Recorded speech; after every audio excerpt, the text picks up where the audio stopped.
మౌని అమావాస్య ప్రత్యక్ష ప్రసారం ప్రత్యేక చర్చా కార్యక్రమానికి స్వాగతం. అమావాస్య ఆధ్యాత్మికంగానే కాదు పితృదేవతలకు ఎంతో ప్రత్యేకం. అంటే మహాలయ అమావాస్య తర్వాత మళ్ళీ పుష్యమాసంలో చివరి రోజు వచ్చే చివరి రోజు అంటే అమావాస్య కదా, పుష్య అమావాస్యని మనం మౌని అమావాస్య అంటాం. మరి మౌని అమావాస్య రోజున రావి చెట్టు నీడలో చక్కగా ఒక దీపం వెలిగించి పితృదేవతలకి తర్పణాలు వదిలితే పితృదోషాలు మాతృదోషాలు పోతాయని అంటారు, అది ప్రతీతి. అట్లనే అంటే మనం మౌని అమావాస్య ఆధ్యాత్మికంగా మరింత విశిష్టంగా చెప్తూ ఉంటాం. ఎందుకంటే మౌని అంటే సంస్కృతంలో మౌనం పాటించడం, మౌనం అని అర్థం. అంటే రేపు పుష్యమాసం అమావాస్య రోజున మౌనం పాటించడం, లేదంటే చక్కగా తక్కువ మాట్లాడడం, లేకపోతే ఇతరులను ఇబ్బంది పెట్టకూడదని శాస్త్రం చెప్తోంది. అంతేకాదు ఇంకా విశిష్టత ఏంటంటే నదీ స్నానం. నదీ స్నానానికి ఎంతటి విశిష్టత ఉందంటే ప్రతి నది అమృతమయమవుతూ ఉంటుంది.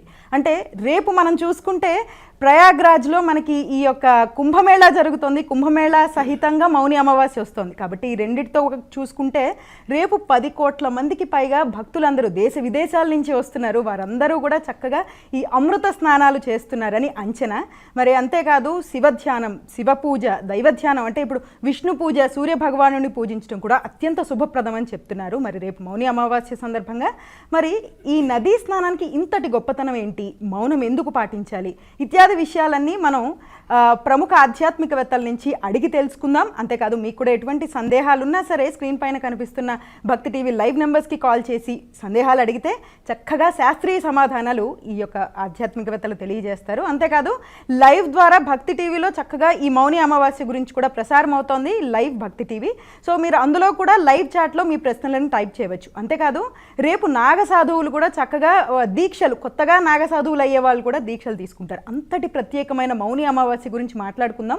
ముందుగా మాట్లాడే ముందు చర్చలో పాల్గొనే ఆధ్యాత్మికవేత్తలను మనం పరిచయం చేసుకుందాం. ముందుగా డాక్టర్ శంకరమంచి రామకృష్ణ శాస్త్రి గారు, నమస్కారం గురుగారు. నమస్కారం అమ్మా. అలాగే డాక్టర్ డివి నరసింహ దీక్షితులు, నమస్కారం గురుగారు. అలాగే డాక్టర్ కాకునూరి సూర్యనారాయణ మూర్తి గారు, నమస్కారం గురుగారు. నమస్కారం అమ్మా. నమస్కారం గురుగారు. మొదట శంకరమంచి గారితో మొదలు పెడతాం. మనకి ఇప్పుడు కుంభమేళా సహితంగా ఈ యొక్క మౌని అమావాస్య వస్తుంది గురుగారు. ఈ యొక్క విశిష్టత ఏంటి? ఈ రెండు కలగలిపి వస్తున్నాయి కదా.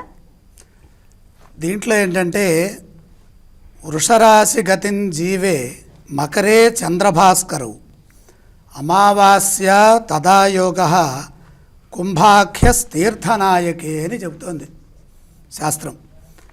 ఇంకొక శ్లోకం ఏం చెబుతోంది స్కాంద పురాణంలోనే, మకరే చ దివాకరే వృషగే చ బృహస్పతౌ కుంభయోగో భవేత్ తత్ర ప్రయాగే హ్యతి దుర్లభ. ప్రయాగే హి అతి దుర్లభ అంటే దీని ఇతివృత్తం కొంత మనకు తెలిసి ఉండాలి. కుంభమేళా అంటే ఏంటి అసలు, పుష్కరాలకి కుంభమేళాకి ఉన్న తేడా ఏంటి, నదీ స్నానం యొక్క విశిష్టత ఏంటి, వీటిని తెలుసుకునే క్రమంలో మీరు అడిగారు, ఏమడిగారయ్యా అంటే దీనికి ఈ మౌని అమావాస్యకి అలాగే ఈ కుంభమేళాలో రేపు జరుగుతున్నటువంటి విశేషమైనటువంటి స్నానాలకి వాటికి ఉన్నటువంటి ప్రాధాన్యత ఏమిటి అని. ఇక్కడ మకరే చంద్రభాస్కరు, మకర రాశిలో చంద్రుడు సూర్యుడు ఉన్నటువంటి స్థితిని పురస్కరించుకొని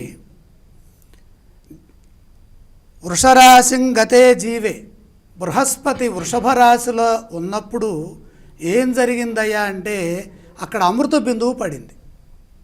ఎక్కడ? ఈ ప్రయాగలో.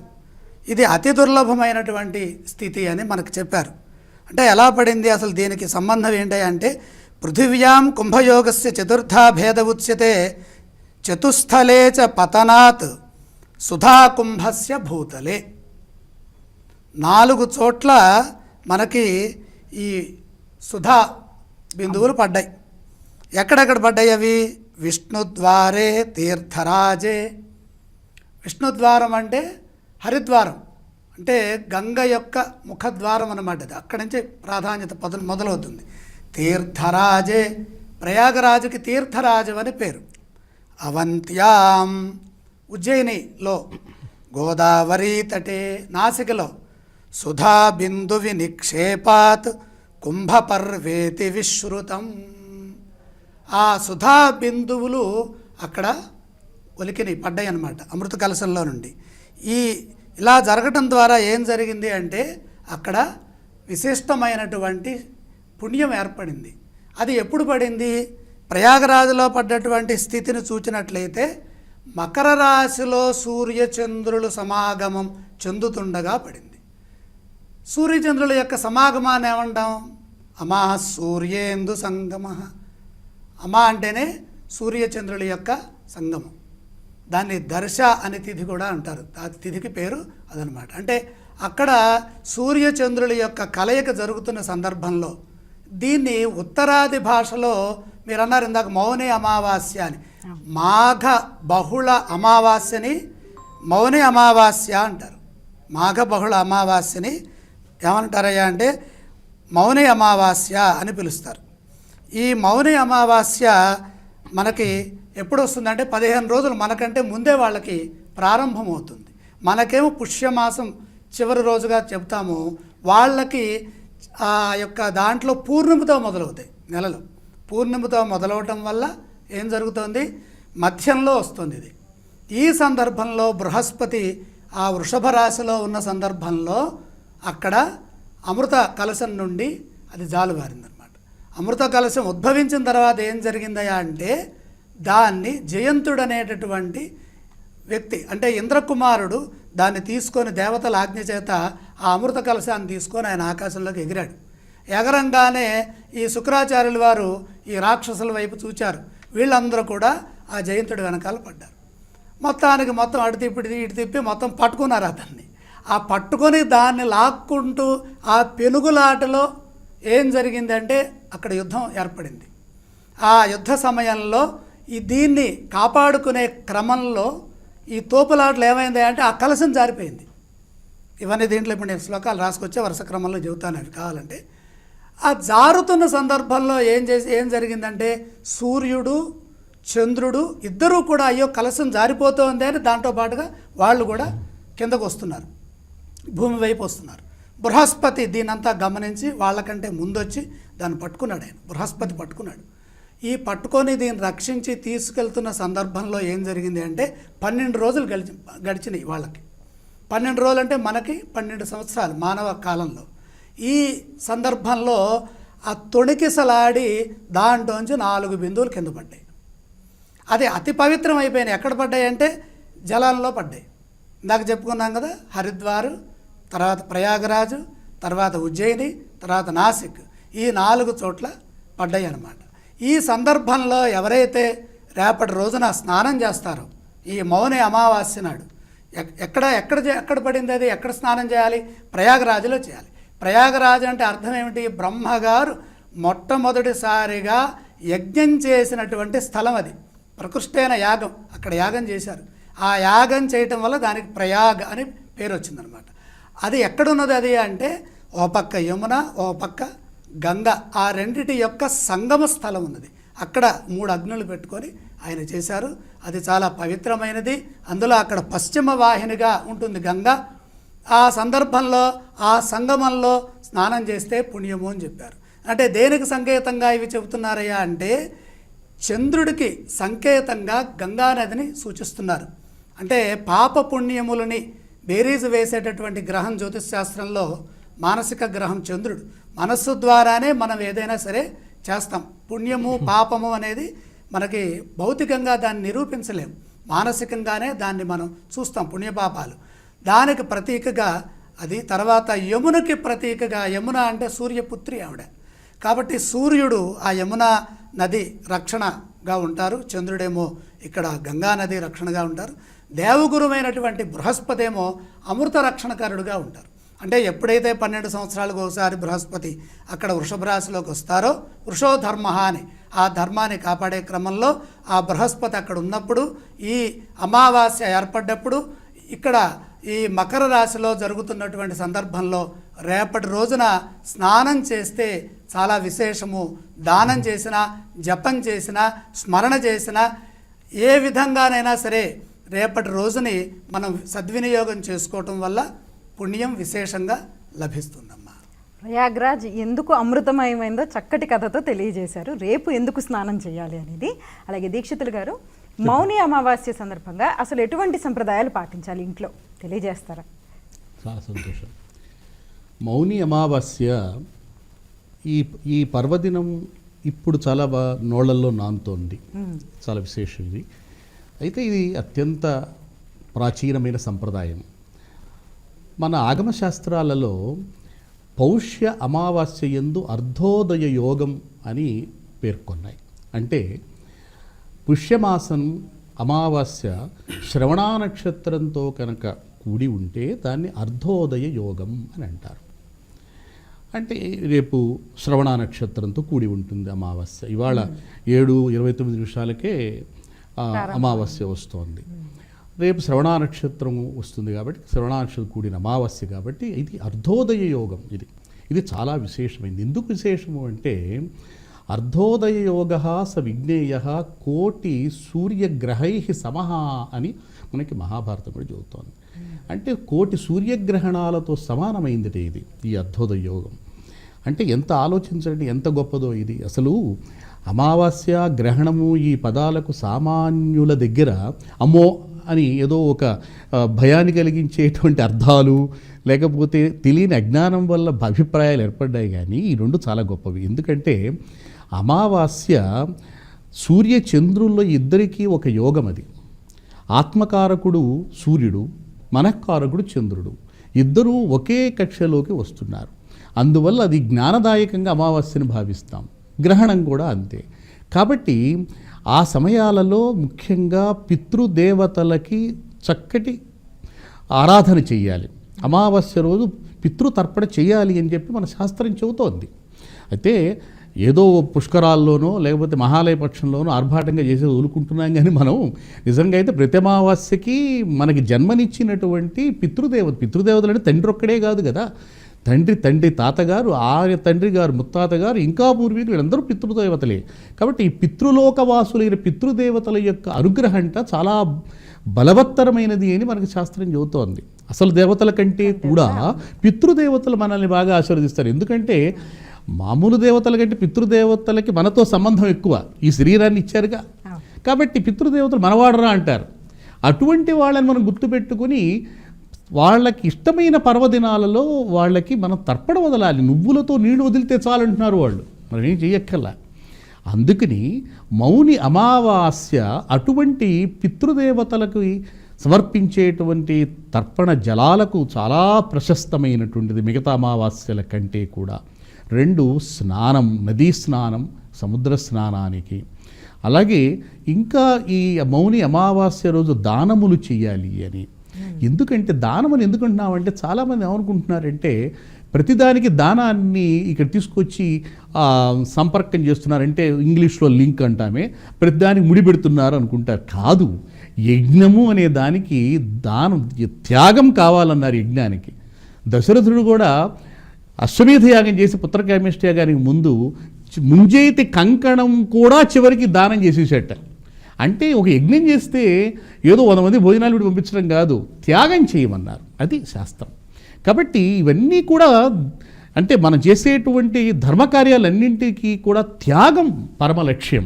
అందుకని దానం చేయమన్నారు. అది దానం చేయటానికి. కాబట్టి 3 అంశాలు: 1 పితృతర్పణలు చేయాలి, 2 పవిత్రమైన నదీ స్నానం చేయాలి, ఎందుకంటే మాఘమాసంలో స్నానం ప్రశస్తమైనది, 3వది దానాలు చేయాలి. ఈ 3 చేయాలి.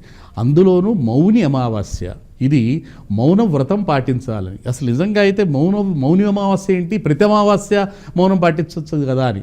కానీ ఇక్కడ పితృదేవతలకు చాలా ప్రశస్తమైందని ఇందాక అనుకున్నాం. కాబట్టి పితృదేవతలు చేసే కర్మలప్పుడు హుషారుగా కబుర్లు చెప్పుకుంటూ ఉండం కదా. మనం ఎవరికైనా సంతాపం తెలియజేసినప్పుడు నవ్వుతూ వెళ్తామా, మౌనం పాటిస్తాం.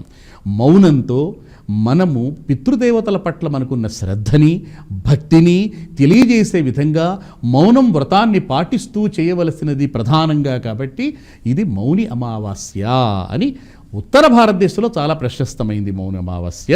ఇప్పుడు ఈ కుంభమేళాలో దీని ప్రాశస్త్యం ఇంకా అత్యధికమయ్యింది. ఎందుకని అంటే పవిత్ర స్నానము ఈ సమయంలో మహాకుంభమేళాలో ఇది 3వ అమృత స్నానంగా పేర్కొంటూ ఉన్నారు. అందువల్లే అన్ని కోట్ల మంది వస్తూ ఉన్నారన్నమాట.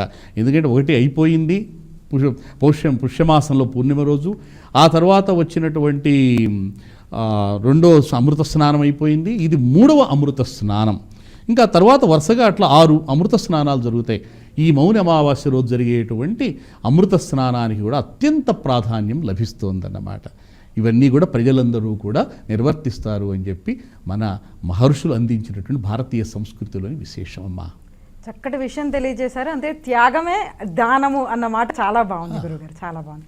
అలాగే కాకునూరి గారు, మీతో మొదలు పెడితే కనుక ఇప్పుడు నదీ స్నానానికి అంత ప్రాధాన్యం ఎందుకుంది మీ మాటల్లో ప్రేక్షకులకు తెలియజేస్తారా? తప్పకుండా. శ్రీ గురుభ్యో నమః. ఉత్తమంతు నదీ స్నానం, మధ్యమంతు తటాకమం, అధమం కూపస్నానంచ అని ఒక ఆర్షవాక్యం. స్నానం చేస్తే శరీర శుద్ధి, మనశ్శుద్ధి, అంటే కాయశుద్ధి, మనశ్శుద్ధి రెండు ఏర్పడతాయి. ఈ రెండింటితో పాటుగా అంతఃకరణం కూడా శుద్ధిగా మార్చే ప్రయత్నంలో గోవిందేతి సదా స్నానం, గోవిందేతి సదా జపం, గోవింద గోవింద అంటూ స్నానం చేయాలి. రాజస్నానం అన్న పేరిట షాహీ స్నానం అనే పేరుతో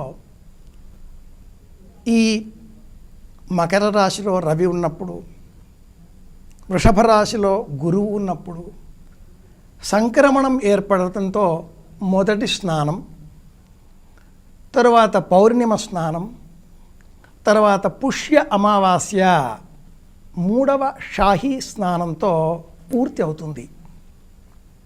మిగతా మూడు కూడా మాఘ శుద్ధ పంచమి, వసంత పంచమి, మాఘ పౌర్ణిమ, మాఘ బహుళ త్రయోదశితో కూడిన చతుర్దశి, మహాశివరాత్రి, వీటికి ప్రధాన స్నానాలు అని పేరు. ఈ స్నానాలు ఆరింటిని ఆచరిస్తే ప్రయాగరాజ క్షేత్రంలో కుంభమేళాలో వ్రతాలు పాటించిన పుణ్యఫలం మనకు లభిస్తుంది.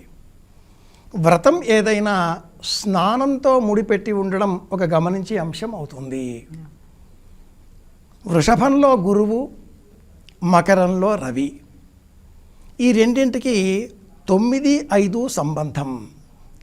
9 దూర ప్రయాణాలు, పంచమం సంతాన భావం. రవి ఆత్మజ్ఞానం, గురువు జ్ఞానం, రెండింటికి సంబంధం. తర్వాత వచ్చే అర్ధకుంభమేళాలు ఉజ్జయిని అంటాం. సింహంలో గురువు ఉన్నప్పుడు, తులలో రవి ఉన్నప్పుడు అక్కడ 3-11 అనే సంబంధం ఏర్పడుతుంది. మళ్ళీ మూడవసారి నాసిక్ కుంభమేళా ఏర్పడినప్పుడు గురువు వృశ్చికంలో ఉంటాడు, రవి కర్కాటకంలో ఉంటాడు. అంటే మళ్ళీ 5-9, 9-5 అనుబంధం. నాలుగవదిగా హరిద్వార్ అనే క్షేత్రంలో మళ్ళీ అర్ధకుంభమేళ అని మనం చెప్పుకుంటాం. అప్పుడు గురువు కుంభంలో ఉంటాడు, రవి మేషంలో ఉంటాడు. 3-11 అనే సంబంధం. యాత్రికుడుగా ఉండే జీవుడు నవమం దూర ప్రయాణాన్ని చేసి పంచమంగా సత్సంతానంగా మళ్ళీ పుట్టేటటువంటి అవకాశాలకే 9-5 అని చెబుతూ ఉంటాం. 11వది అయినటువంటి లాభం, 3వది అయినటువంటి అనుబంధం కుటుంబంతో, సోదరులతో అనుబంధంతో, ఆస్తిపాస్తులతో, విద్యా వివేకాలతో ఏర్పడే అంశం అవుతుంది. అది లాభంగా మారాలి. వీటన్నింటికీ మూలం స్నానం. మహాభారతంలో ఉత్తంకుడు అనేటటువంటి వాడు ఏదో పొరపాటు చేసి కుండలాలు కనిపించకపోతే వెళ్ళి స్నానం చేసిరండి, లేదా పాద ప్రక్షాళన చేసుకోండి అని చెబుతారు. నదీ స్నానం విశేషం. ఆపోహిష్టామయోభవహాతాన ఊర్జేతధాతన. దేహమంతా అష్టవంకరలు ఉన్నటువంటి అమ్మాయిని వివాహం చేసుకునే సమయంలో అపాల ఇంద్ర అనే మంత్రం చెబుతూ నీటిని అలా అభిషేకంతో ఆ అమ్మాయిని అభిషేక జలంతో అభిషేకం చేస్తే ఆ అమ్మాయికి ఉండే వంకరలన్నీ పోతాయి అని ఒక మాట. ఇది వేద ప్రమాణం. కనుక అంతఃకరణ శుద్ధి, శరీర శుద్ధి, మాట శుద్ధి అనే ఈ మూడు రావాలి. స్నానం చేయాలి. స్నానం చేస్తే సకల దోషాలు తొలగిపోతాయి అని శాస్త్ర ప్రమాణం. ఇలాంటి ఈ స్నానం ఈనాటి కాలంలో నదులలో చేయడానికి కించిత్తు ఆలోచించవలసిన అవసరాలు ఉన్నాయి. ఈ శాస్త్రాలన్నీ ఏర్పడిన కాలంలో నదులకు ఆనకట్టలు లేవు. నదులన్నీ ఔషధుల సంగమంతో, వృక్షాల సంగమంతో శక్తి పుంజుకొని ప్రవాహ వేగంతో సముద్రుడిలో లీనం కావడం శాస్త్ర ప్రమాణం. ఈ పుష్య అమావాస్యకు చొల్లంగి అనే అమావాస్య పేరు కూడా ఉంది. అవును గురుగారు. ఎందుకు చెప్పారు ఇలాగా అంటే, నదీ స్నానం ఉత్తమం, అది కూడా నక్షత్రాలు ఉండే సమయంలో చేస్తే, సూర్యోదయానికంటే పూర్వం చేస్తే క్షేమం, యోగదాయకం. పగటి కాలం తక్కువ, రాత్రికాలం ఎక్కువగా ఉండేటటువంటి నేపథ్యంలో యత్పుణ్యం నక్షత్రం తద్భట్కుర్వీతోపవ్యుషం, నక్షత్ర కాంతి మనకు ఆరోగ్యాన్ని ఇస్తుంది. ఉత్తమంత ఆరకోపేత అనే ప్రమాణం ఇందుకే. కనుక సూర్యోదయం కంటే పూర్వమే స్నానం చేయాలి. కుదరదండి, తర్వాత చేద్దాం, బావిలో స్నానం చేద్దాం. బకెట్ నీటిలో స్నానం చేసే సమయంలోనైనా కూడా ఉంగరం వేలు అంటే రవి, చూపుడు వేలు అంటే గురువు, ఈ రెండింటిని ఇలా మేళవించి ఆ నీటిలో ఈ 2 వేళ్ళు ఇలా ముంచి ఒక్కసారి గోవింద గోవింద గోవింద అని 3 సార్లు చెబితే చాలు, ఆ నీరు స్నానయోగ్యం అవుతాయి. మనం చెప్పుకునే ఈ వరుసలో ప్రయాగరాజ్, ఉజ్జయిని, నాసిక్, హరిద్వార్ అనే ఈ 4 క్షేత్రాలలో త్రివేణి సంగమం ఉన్నటువంటి ఏకైక క్షేత్రం ప్రయాగ. మిగతా అన్ని క్షేత్రాలలో కూడా హరిద్వార్ గంగా, నాసిక్ గోదావరి, ఉజ్జయిని క్షిప్రా నది విడివిడిగా ఉండే నదులు అవుతున్నాయి.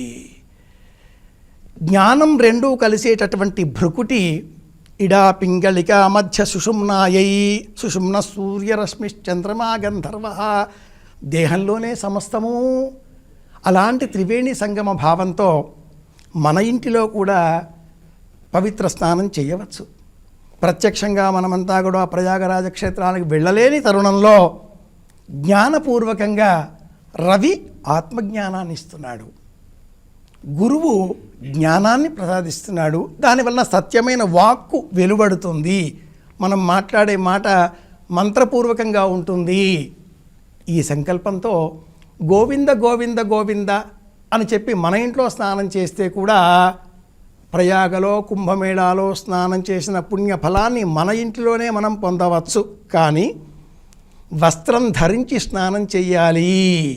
నిష్ఠీవేత్ న దివసన స్నాయాత్ గుహ్యో వా ఏషో అగ్ని అని వేద ప్రమాణం.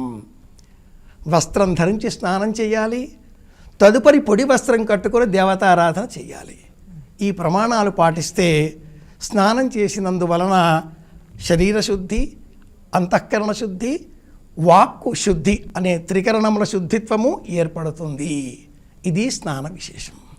ప్రయాగ్రాజ్కి వెళ్ళలేకపోయినా సరే ఇంట్లో గోవింద గోవింద అని చక్కగా సంకల్పం చెప్పుకొని చేస్తే చక్కటి ఫలితం దక్కుతుందని తెలియజేశారు. బాగుంది గురుగారు. అలాగే శంకర మంచి గారు, ఇప్పుడు మామూలుగా దీక్షితులు గారు ఇందాక తెలియజేశారు, అమావాస్య అని అనగానే చాలామంది అమ్మో అమావాస్య అని భయపడడం చూస్తూ ఉంటాం మనము అని. నిజమే, అది చాలామంది బయట చూస్తే అలాగే ఉంటుంది. నిజంగానే అమావాస్య అనేది అంటే చాలామంది పనులు చేయడానికి ఇష్టపడరు, కొన్ని పనులన్నీ ఆఫ్ చేసుకుని తర్వాత రోజు చేసుకుందాంలే అనుకుంటారు. నిజంగానే అమావాస్య శుభప్రదమా కాదా? ప్రేక్షకుల సందేహం గురుగారు. అమావాస్య శుభప్రదం కాదమ్మా, ఎందుకంటే అక్కడ పూర్తిగా చంద్రుడి యొక్క కళలు క్షీణించి ఉంటాయి. సూర్యుడితో చంద్రుడు సమాగమం చెంది ఉన్న సమయము. ఈ అమావాస్యకు ఉన్నటువంటి ప్రత్యేకత ఏంటంటే, ఇది కుంభమేళా సందర్భంగా పూర్ణ కుంభముతో వస్తున్నటువంటి 12 సంవత్సరాలకు వచ్చేటటువంటి దాంట్లో ఏర్పడుతున్నటువంటి స్నాన సంబంధమైన అమావాస్య. ఏం చెబుతోందంటే, అశ్వమేధ సహస్రాణి వాజపేయ శతాని చ లక్షం ప్రదక్షిణా భూమే కుంభస్నానైన తత్ఫలం. అవకాశం ఉంటే రేపటి రోజున స్నానం చేస్తే, అంటే అక్కడ ఆ ప్రయాగరాజులో చేసేటటువంటి యొక్క స్నాన మహిమని చెబుతున్నారు. ఎందుకంటే 150 కోట్ల దాకా ఉన్న జనాభాలో 40 కోట్ల వరకు అంచనా వేస్తున్నారు. ఈ కార్యక్రమాన్ని చూడటం ద్వారా, స్మరణం చేయటం ద్వారా, మననం చేయటం ద్వారా రేపు గంగే చ యమునే కృష్ణే అనేటటువంటి శ్లోకాన్ని చదువుకొని స్నానం చేయడం ద్వారాగా కూడా మనమంతా ఈ ఫలితాన్ని పొందవచ్చు. ఇమమ్మే గంగే యమునే సరస్వతి అని వేదమంత్రం చెబుతోంది. ఈ చెబుతున్నటువంటి ఆ గంగా యమున మనకి ప్రధానమైనటువంటి శ్లోకంలో గంగాదేవి మొదటి స్థానంలో ఉంది. రెండవ స్థానంలో ఎవరున్నారు? యమున ఉన్నది. ఈ యమున ఈ త్రివేణి దగ్గర త్రివేణి సంగమంలో ప్రయాగరాజులో కలిసిపోతోంది. డైరెక్ట్గా వెళ్ళి సముద్రంలో కలవట్ల, ఇక్కడ గంగలో కలుస్తోంది. ఆ గంగలో కలుస్తున్నటువంటి ఆ సందర్భంలో ఏం చెప్పాడు? కుంభ స్నానేన తత్ఫలం లక్షం ప్రదక్షిణా భూమే. 1,00,000 సార్లు భూమి చుట్టూ ప్రదక్షిణం చేస్తే తిరగలుగుతాము మనం, ఎంత పుణ్యం వస్తుందో. వాజపేయ శతానిచ అంటే అశ్వమేధ యాగాలు 1000 చేస్తే అంత పుణ్యము. దానికంటే గొప్పది వాజపేయ యాగం. ఈ వాజపేయ యాగాలు 100 చేస్తే అంత పుణ్యము. 1,00,000 సార్లు భూప్రదక్షిణం చేస్తే అంత పుణ్యము. కుంభే స్నానేన తత్ఫలం దేవానాం 12 మర్త్యైర్12 వత్సరై జాయంతే కుంభపర్వాణి తథా 12 సంఖ్యయా. ఇది ఆషామాషిగా వచ్చేటటువంటిది కాదయా, ఇది దేవతల కోసమై అమృతత్వమా నశు. ఈ దేవతల యొక్క ఆయుర్దాయాన్ని వృద్ధి చేసేటటువంటి శక్తి ఈ జలంలో ఉంది. ఏ జలంలో? అమృతం. అమృతం అంటే ఏంటి? అది ఉన్నతమైనటువంటి జలం. అది కూడా జలమే. అది అమృత కలశంలో ఉన్నదన్నమాట. దాంట్లోంచి పడ్డటువంటి ఆ 4 బిందువులు. దానికి ఇక్కడ చెబుతున్నాడు, పాపాపనుత్తయే నృణాం 4 భువి భారతే 8 లోకాంతరే ప్రోక్త దేవైర్గమ్య నచేతరై. ఇది మొత్తం కూడా 12 కుంభాలు. ఇవి పురాణాలు చదివితే తెలుస్తుంది, లేకపోతే మనం ఎప్పుడు ధర్మసింధు నిర్ణయ సింధుతోనే కొట్టుకుపోవాలి. లేకపోతే ఇది పుష్యమావాస్య తెలియదు, మాఘమావాస్య తెలియదు. మౌన అమావాస్య అంటే మాఘ అమావాస్య అనే జ్ఞానం వీటిలోనే తెలుస్తుంది. ఇక్కడ చెబుతాడు హౌతరాగికాలు ఎందుకు చెబుతున్నారు మాఘ అమావాస్యని, దీన్ని మౌని అమావాస్య అంటారు. అంటే అది ఎక్కడున్నది? ఈ సాంప్రదాయం అక్కడ ఉన్నది. ఎక్కడ? స్కాందంలో ఉంది, పాద్మంలో ఉంది, కూర్మంలో ఉంది, నారదంలో ఉంది, ఈ పురాణాల్లో ఉంది. అవన్నీ చదవటం వల్ల ఏం తెలియజేస్తుందయ్యా అంటే, ఈ అమావాస్య యొక్క ప్రత్యేకత ఏంటయ్యా అంటే, సూర్యుడు వెళ్ళి మకరంలో ఉండాలి, చంద్రుడు రావాలి, అది హరి నక్షత్రం అయి ఉండాలి శ్రవణము. ఈయనేమో వృష నక్షత్రంలో ఉండాలి, అంటే వృషభ రాశిలో చంద్ర నక్షత్రం రోహిణిలో ఉండాలి. ఈ సందర్భంలో మరొక విశేషం ఉన్నది. రేపు శుక్రాచార్యుల వారు గురు నక్షత్రమైనటువంటి పూర్వాభాద్రలో మీనరాశిలో ఉచ్చస్థానంలో ఉంటున్నారు. అది ఇంకా గొప్పది. ఇది చాలా గొప్ప విషయం. అలాగే రేపు వచ్చే పంచమి నాడు, ఇది రేపు ఒక్కటే కాదు, ఇంకా పంచమి ఉంది. రేపు మౌన అమావాస్య అంటే ఆ మునులు వచ్చి స్నానం చేయటానికి అది ప్రధానమైనదని చెప్పారు. ప్రయాగరాజులో ఉన్న ఆ అన్ని స్నానాలలో రేపు స్నానం ప్రధానము. ఎందుకు ప్రధానమైంది? అక్కడ చెబుతాడు, గంగా యమునయోర్ మధ్యే వసంతి తేమే ప్రసన్నాస్మాన చిరంజీవితం వర్ధయంతి. అక్కడ ఉన్నటువంటి ఆ మునులు ఎవరైతే ఉన్నారో వాళ్ళందరూ కూడా నాకు మంచి మనస్సునివ్వాలి, మంచి ఆయుర్దాయాన్ని ఇవ్వాలి, ఆ విధంగా నాకు రోజు కూడా రక్షించాలి అంటూ ఆ దేవతలకి మనం ప్రతిరోజు సంధ్యావందనంలో ప్రతి పూట నమస్కారం చేస్తూ ఉంటాం. ఎవరికి నమస్కారం చేస్తున్నాం? సమస్త భూమండలంలో ఉన్న ఆ మునులందరికీ చేయటల్లా. గంగా యమునయోర్ మధ్యే, అక్కడ ఉన్నటువంటి ప్రాంతంలో ఉన్న మునులు.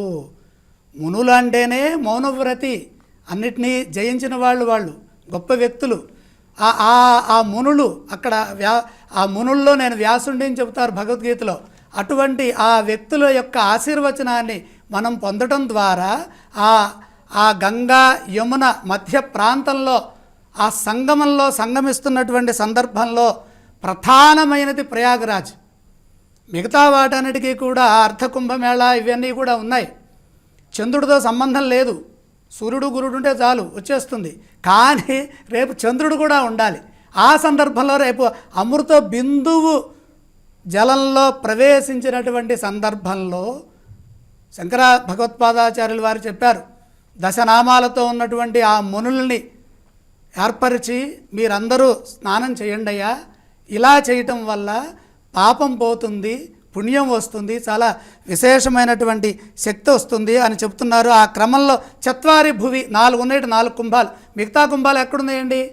స్వర్గంలో ఉన్నాయి. అక్కడికి వెళ్ళడానికి ఏమైనా అవకాశం ఉందా? దేవైర్గమ్య నచేతరై, ఇతరులు ప్రవేశించడానికి మానవులు వెళ్ళడానికి అవకాశం ఉందా అంటే అక్కడ అవకాశమే లేదయ్యా అని చెప్పనని శాస్త్రం చెబుతోంది. అసలు ఇక్కడ ఈ కుంభం అంటే ఏంటి, ఈ కుంభముఖ ఉన్నటువంటి లక్షణాలు ఏంటి, దీని అర్థం ఏంటి, మళ్ళీ వచ్చే దాంట్లో రౌండ్లో మనం మరి మళ్ళీ దీక్షితులు గారితో మొదలు పెడదాం.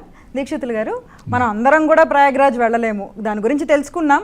మరి మౌని అమావాస్య రోజున, అంటే అమావాస్య అనగానే మీరు ఇంతాక తెలియజేశారు కొన్ని చెయ్యొచ్చు కొన్ని చేయకూడదు అని. ఏవి చెయ్యాలి, ఏది ఆచరించకూడదు? బాగుందమ్మా. ఏవి చేయకూడదు ఏవి చెయ్యాలి అనే విషయానికి ముందు ఒక మాట అన్నాను నేను, లోకంలో భయపడుతూ ఉంటారు అని. అది ఒక రకమైన అపోహ అన్నమాట. ఇందాక శంకర మంచి వారు కూడా ఒక క్లారిఫికేషన్ ఇచ్చారు, చక్కటి ఒక వాక్యం అన్నారు. ఏమని అంటే అమావాస్య అంత శుభప్రదమైంది కాదని, అక్కడ భయపడుతున్నారన్నాం, అంతేగాని అది శుభమా అశుభమా అని కాదు అక్కడ. ఎందుకంటే వారందరికీ సత్యం, అమావాస్య అనేటువంటి తిథికి కొన్ని ప్రాధాన్యాలు ఉన్నాయి. అమావాస్య తిథి రోజున ఏవి చేయకూడదో అవి కూడా మనకి జ్యోతిష్ శాస్త్రము, అలాగే ముహూర్త దర్పణం మొదలైనటువంటి శాస్త్రాలు చెప్పినాయి. మనం అంతా అనుకున్నట్టుగానే అమావాస్య తిథి పితృదేవతలకు చాలా ప్రీతికరమైనది. అందుకని పితృదేవతా సంబంధమైనటువంటి కార్యములు నిర్వర్తిస్తాం. పితృతర్పణం చేయటం కానివ్వండి, పితృయజ్ఞం చేస్తాం మనం. ఇప్పుడు ఒక పితృ దేవతకి చేయాలంటే ఆ తిథి రోజు చేయటం సంప్రదాయం. అలా కాకుండా ప్రతి వ్యక్తి కూడా ప్రతి అమావాస్య రోజు కూడా తన పితృదేవతలకు తర్పణ వదలాలనేటువంటిది మనకి శాస్త్రం చెబుతోంది. అంటే అమావాస్యకి అంత ప్రాధాన్యం ఉందన్నమాట. అంటే సామాన్యంగా పితృదేవతలందరూ కూడా ఈ భూలోకంలో ఉండేటువంటి తన సంతతి వారికి సన్నిహితంగా ఉంటారు కాబట్టి పితృదేవతలకి వీరు ప్రీతికరంగా కూడా పితృకర్మలు నిర్వర్తించవచ్చు. ఇది అమావాస్యకి ఉన్న గొప్పతనం. ఎందుకని అంటే అది జ్ఞాన సంబంధమైందని అనుకున్నాం మనం. జ్ఞాన సంబంధమైనటువంటి కార్యక్రమాలకి అమావాస్య చాలా గొప్పగా ఉంది. ఎందుకు అది అమావాస్య రోజు కొన్ని శుభప్రదమైన కార్యక్రమాలు చేయము అంటే వారు అన్నారు చంద్రబలం చాలా తక్కువగా ఉంటుంది అని. చంద్ర కళలన్నీ కూడా క్షీణదశలో ఉంటాయి. అది తారాబలం చంద్రబలం తదేవా అని మనం ఏదైనా సరే ఒక శుభకార్యం చేసేటప్పుడు ముహూర్తం గురించి చెప్పేటప్పుడు అక్కడ తారాబలం ఉండాలి, చంద్రబలం కూడా ఉండాలి. అంటే మనకి తారాబలం చూసుకుని చంద్రుడి యొక్క బలాన్ని చూసుకుని అప్పుడు ముహూర్తం పెడతారు. దేనికి? శుభకార్యాలకి. వివాహాది శుభకార్యములప్పుడు చంద్రబలం చాలా ప్రధానం, తారాబలం చాలా ప్రధానం. అలా చూసినట్టయితే అమావాస్య అటువంటి శుభకార్యాలకి, వివాహాది శుభకార్యాలకు అమావాస్య అనేటువంటిది ఎట్టి పరిస్థితుల్లోనూ కుదరదు. అందుకని చేయకూడనటువంటి పనులు అంటే వివాహాది శుభకార్యములకు ఎట్టి పరిస్థితుల్లోనూ అమావాస్య పనికిరాకపోయినా మానవుడి యొక్క జీవితంలో అత్యంత ప్రధానములైనటువంటివి తనకు జన్మనిచ్చినటువంటి పితృదేవతా యజ్ఞములను కానీ దానములు కానీ అలాగే ఇటువంటి విశేషమైనటువంటి పర్వదినాలు అంటే మనకి ఇప్పుడు మౌని అమావాస్య వచ్చింది, అలాగే మనకి చొల్లంగి అమావాస్య అని వాళ్ళు ప్రస్తావన చేశారు కాకుమాని వారు. అది చాలా గొప్ప విశేషం. ఎందుకంటే ఇక్కడ మౌని అమావాస్య అంటే దక్షిణ భారతదేశంలో ఎవరికి తెలియదు. ఇప్పుడు ఈ మహాకుంభమేళా పుణ్యమా అని చెప్పి మౌని అమావాస్య చాలా సుప్రసిద్ధమైంది. చొల్లంగి అమావాస్య అంటే ఆంధ్రదేశంలో అందరికీ తెలుసు. కారణం ఏంటంటే తూర్పుగోదావరి జిల్లాలో ఉన్నటువంటి చొల్లంగి గ్రామం చిన్న కుగ్రామం. అక్కడ తుల్యభాగా నది వెళ్ళి సముద్రంలో కలుస్తుంది. అది ఎప్పుడు కలిసింది అంటే అక్కడ జమదగ్ని మహర్షి తీసుకెళ్లి తుల్యభాగా అనేది సముద్రంలో కలిపినటువంటిది ఇదిగో ఈ పౌష్య అమావాస్య రోజునే. కాబట్టి అప్పటి నుంచి కూడా అక్కడ తీర్థం జరుగుతోందన్నమాట, చొల్లంగి తీర్థం అంటారు. అటువంటి అద్భుతమైనటువంటి స్నానాదులకన్నింటికి కూడా అమావాస్య చాలా గొప్పది. పూర్ణిమ రోజు స్నానాలకు ఎంత గొప్పదో అమావాస్య కూడా స్నానానికి అంత గొప్పది. ఎందుకు అంటే నదీ స్నానం ఇంకా ప్రశస్తమైంది. సముద్ర స్నానం అంటే ఆటుపోట్లు ఉంటాయి కాబట్టి సముద్ర స్నానం చాలా ప్రమాదకరమనే భావంతో ఉండొచ్చేమో కానీ నదీ స్నానం అలా కాదు. నదీ స్నానంలో కూడా నాభిస్థలం వరకు కూడా మునిగివాడు సంకల్పం చెప్పుకొని మునకలు వేసి వాడు స్నానం చెయ్యాలి. ఆ రకంగా జలములయందు ఉండేటువంటి సమస్తమైనటువంటి సౌరశక్తి, జలమునందు ఉండేటువంటి సమస్త జీవశక్తులన్నీ కూడా నాభిద్వారం గుండా ప్రవేశించి శరీరంలోకి ఆ జీవుడికి అద్భుతమైనటువంటి జీవశక్తిని పెంచి ఆయుష్ను కూడా పెంచుతాయి అది. కాబట్టి నదీ స్నానం కానీ సముద్ర స్నానం కానీ వీటన్నింటికీ కూడా అమావాస్య రోజు అందేటువంటి నక్షత్ర కాంతుల యొక్క పుంజముల యొక్క మహత్వాన్ని బట్టి, అలాగే సూర్యుడి యొక్క మహత్వాన్ని బట్టి చంద్రకళలు క్షీణించినా కూడా ఇది ఆ కర్మలకు చాలా ప్రశస్తమైనది. శుభకార్యములన్నింటికీ కూడా అమావాస్య దూరమైనప్పటికీ కూడా ఈ జీవులందరినీ తరింపజేసేటువంటిది అమావాస్య. చాలా బాగుంది గురుగారు. అంటే జ్ఞాన సంబంధమైన విషయాలకి దేనికి దానికే ప్రత్యేకత ఉంది. ఏ రోజుకి ఆ రోజుకే అమావాస్యకి జ్ఞాన సంబంధమైన విషయాలు చేయాలని బాగుంది గురుగారు. అలాగే కాకునూరు గారు, మిమ్మల్ని 2 ప్రశ్నలు అడగాలి. ఎందుకంటే ఇంతకు ముందుదే అనుబంధ ప్రశ్న ఒకటి. నదీ స్నానం అనగానే నదీ స్నానం ప్రతి పండక్కి చెయ్యాలి అన్న మాట నేను ఒకటి విన్నాను. మరి నదీ స్నానం పండగ ప్రతి పండక్కి చేసినట్టే రేపు చేసిన రెండిటికి తేడా ఏంటి? ఒకటి. రెండో ప్రశ్న ఏంటంటే, తమిళులు అమావాస్యని, ఇప్పుడు మనం అమావాస్య గురించి ఇంత మాట్లాడుకున్నాం, తమిళులు దాన్ని ఎంతో శుభప్రదంగా పరిగణిస్తారు. ఎందుకని అసలు? ఎందుకని అంటే మళ్ళీ ఇది కూడా వైదికపరమైన సంప్రదాయపరమైన ఆధ్యాత్మిక జ్ఞానానికి సంబంధించిన అంశాలు అవుతున్నాయి 2 కూడా. ఒకటి, నదీ స్నానం నిత్యము చెయ్యాలి, అవకాశం ఉంటేనే. ఉత్తమంతు నదీ స్నానం అని చెప్పడంలో ఉండే అంతరార్థమే అది. పూర్వకాలంలో ప్రతి గ్రామం ఒక నది దగ్గర వెలిసేది. ఎంత నీరు లభ్యత ఉంటే అంతగా మడి సంప్రదాయం ఆచారం. నీటి లభ్యత ఉంటేనే ఇవన్నీ పాటించవచ్చును. అప్సుమే సోమో అబ్రవీత్. సోముడు అనేటటువంటి అమృతమయమైన కిరణాలను అందించేటటువంటి ప్రధాన దైవం నీటిలో ఉన్నట్లుగా వేదం చెబుతుంది. ఆపయిద్వా ఉభేషజీహి. భైషజ్యము అంటే వైద్యం, నీరు వైద్యం. ప్రాచీన ప్రకృతి చికిత్సా విధానాలలో జల చికిత్సా విధానం ఒకటి. ఉపవాస వ్రతం పాటించేటటువంటి వాళ్ళు నీరు స్వీకరించి ప్రమాణమైన సమయాలలో ఆహారాన్ని స్వీకరిస్తే కూడా ఉపవాస వ్రతం అవుతుంది, నీటికి సంబంధించింది. అలాగే ఆ నీరు ఇంత పవిత్రమైనది కనుక నదీ స్నానం రోజు చేయాలి. కానీ లభ్యత లేని కారణాల చేత నగరాలు పెరిగిపోయినందువలన మన ఇంటి ప్రాంగణంలో బోర్వెల్స్ కానీ మున్సిపల్ ట్యాప్ కానీ వివిధ రూపాలలో లభించేటటువంటి నీటితో ప్రతిరోజు స్నానం చేస్తున్నాం. ఈ స్నానం చేసే సమయంలో అఘమర్షణ సూక్తాలు అనేటటువంటి వాటిని చదవాలి లేదా వినాలి అంటుంది. ఏది ఎక్కువ తిన్నా, ఏది ఎక్కువ స్వీకరించినా, ఏది ఎక్కువ ఆశపడినా, అత్యాశనాత్ అతిపానాత్ యచ్చ ఉగ్రాత్ ప్రతిగ్రహాత్, ఇలాంటి మంత్రాలతో అర్థమేమిటి అంటే, స్నానం చేసే సమయంలో నడుముకు వస్త్రం కట్టి స్నానం చేయాలి. ఆ తడిసిన బట్ట నడుముకు ఉన్నందువలన మన దేహంలో ఉండేటటువంటి ఎక్సెస్ ఎలక్ట్రానిక్ ఎనర్జీ, ఎక్కువైన విద్యుత్కాంత వలయాలు దూరం అయిపోయి ఈ కటి వలయానికి బిగించిన ఆ తడి వస్త్రం కారణంగా దేహానికి నిలబడే శక్తి ఉంటుంది. సముద్ర స్నానం కేవలం వైశాఖ పౌర్ణిమ నాడే చెయ్యాలి, ఇంకెప్పుడూ చెయ్యకూడదు. అనేకులు వెళ్తూ ఉంటారు, చేస్తూ ఉంటారు, అది వారి వ్యక్తిగతమైన అంశాలు అవుతాయి.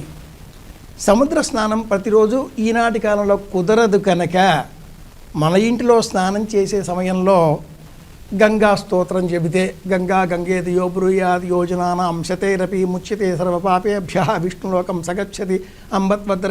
శ్లోకాలు చాలా ఉంటాయి, పౌరాణికంగా అనేక శ్లోకాలు ఉంటాయి.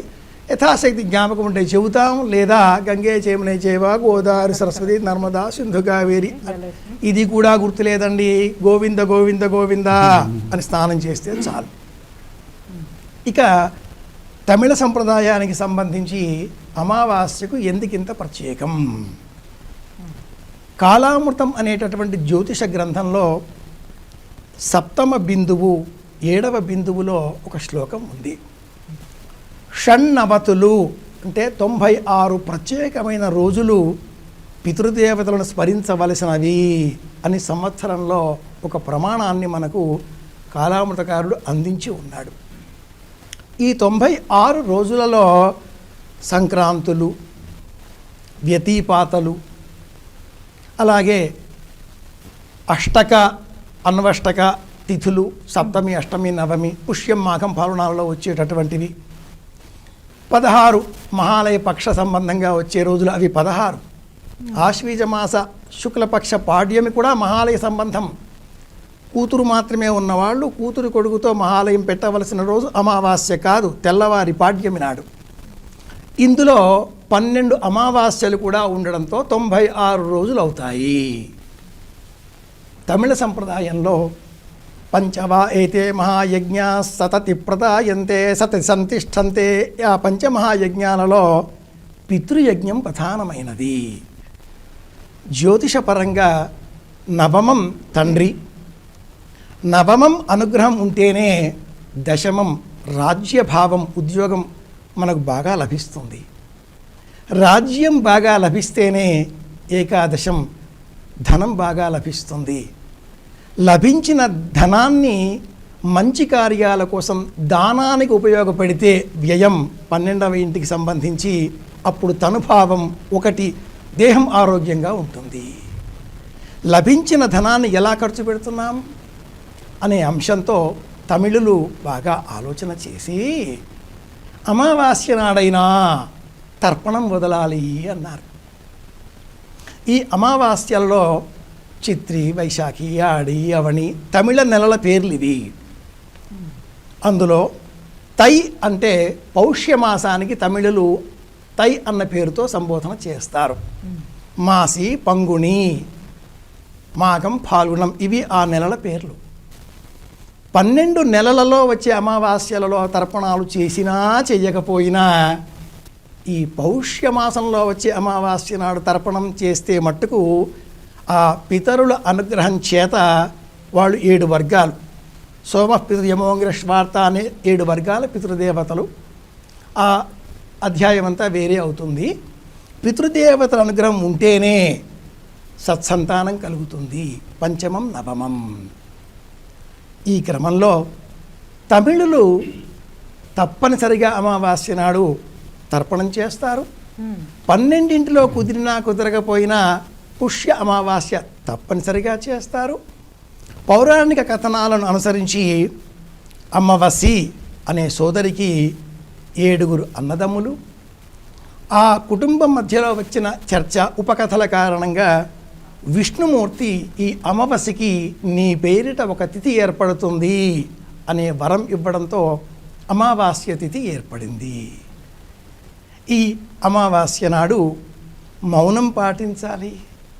శ్రాద్ధ కర్మలు ఆచరించేటటువంటి యోగ్యత కలవారు దానం చేయకూడదు, శ్రాద్ధ కర్మ ఆచరించాలి. లేనివారు మాత్రమే దానం ఇవ్వాలి.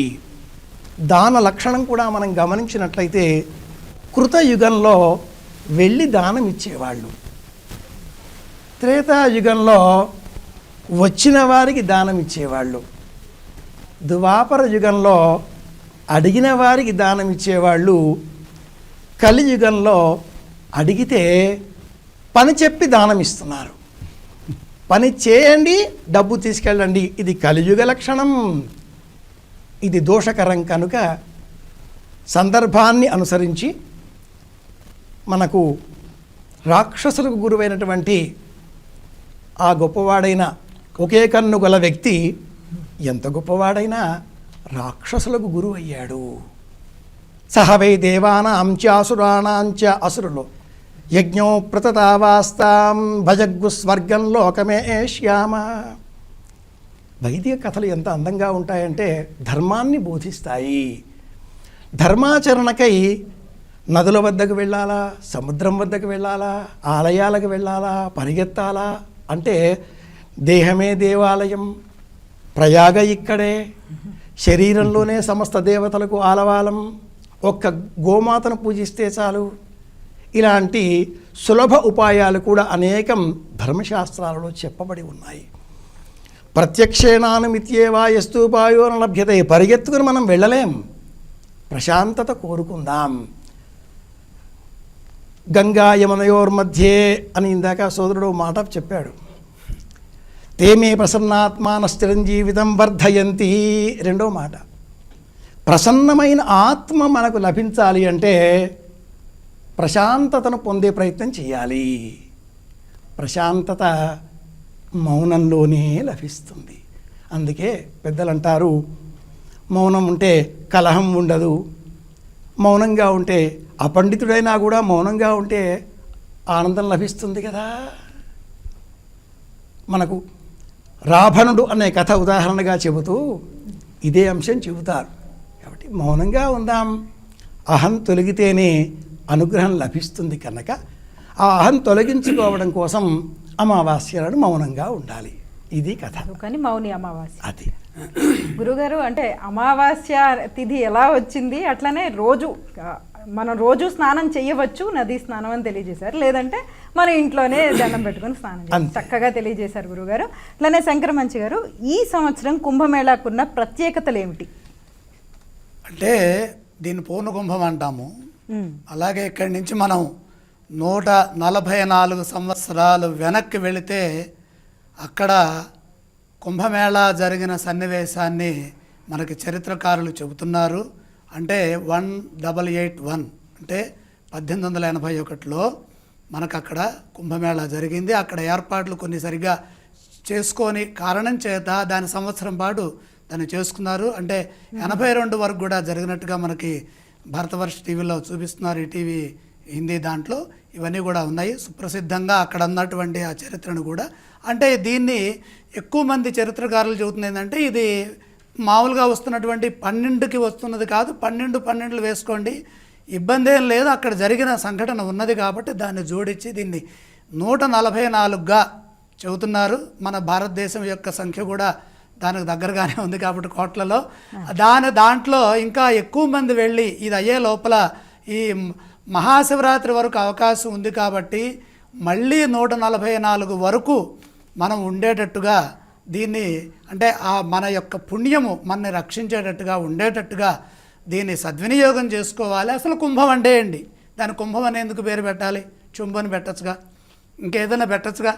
కుంభము కుంభమేళ, కలశం అని పెట్టచ్చుగా, అమృత కలశం కదా అది. ఇక్కడ కుంభం కడవ అని ఎందుకు పెట్టాడు? దీనికి 8 అర్థాలు కాశీ పండితులు రాశారు. ఎప్పుడు రాశారో అదిగో అప్పుడు చెప్పినప్పుడు ఆ 144 కింద సంవత్సరాల్లో వచ్చినప్పుడు ఒక గ్రంథంలో వాళ్ళు రాసుకున్న వాక్యాలు నాకు లభించినాయి, అవి చెబుతాను మీకు.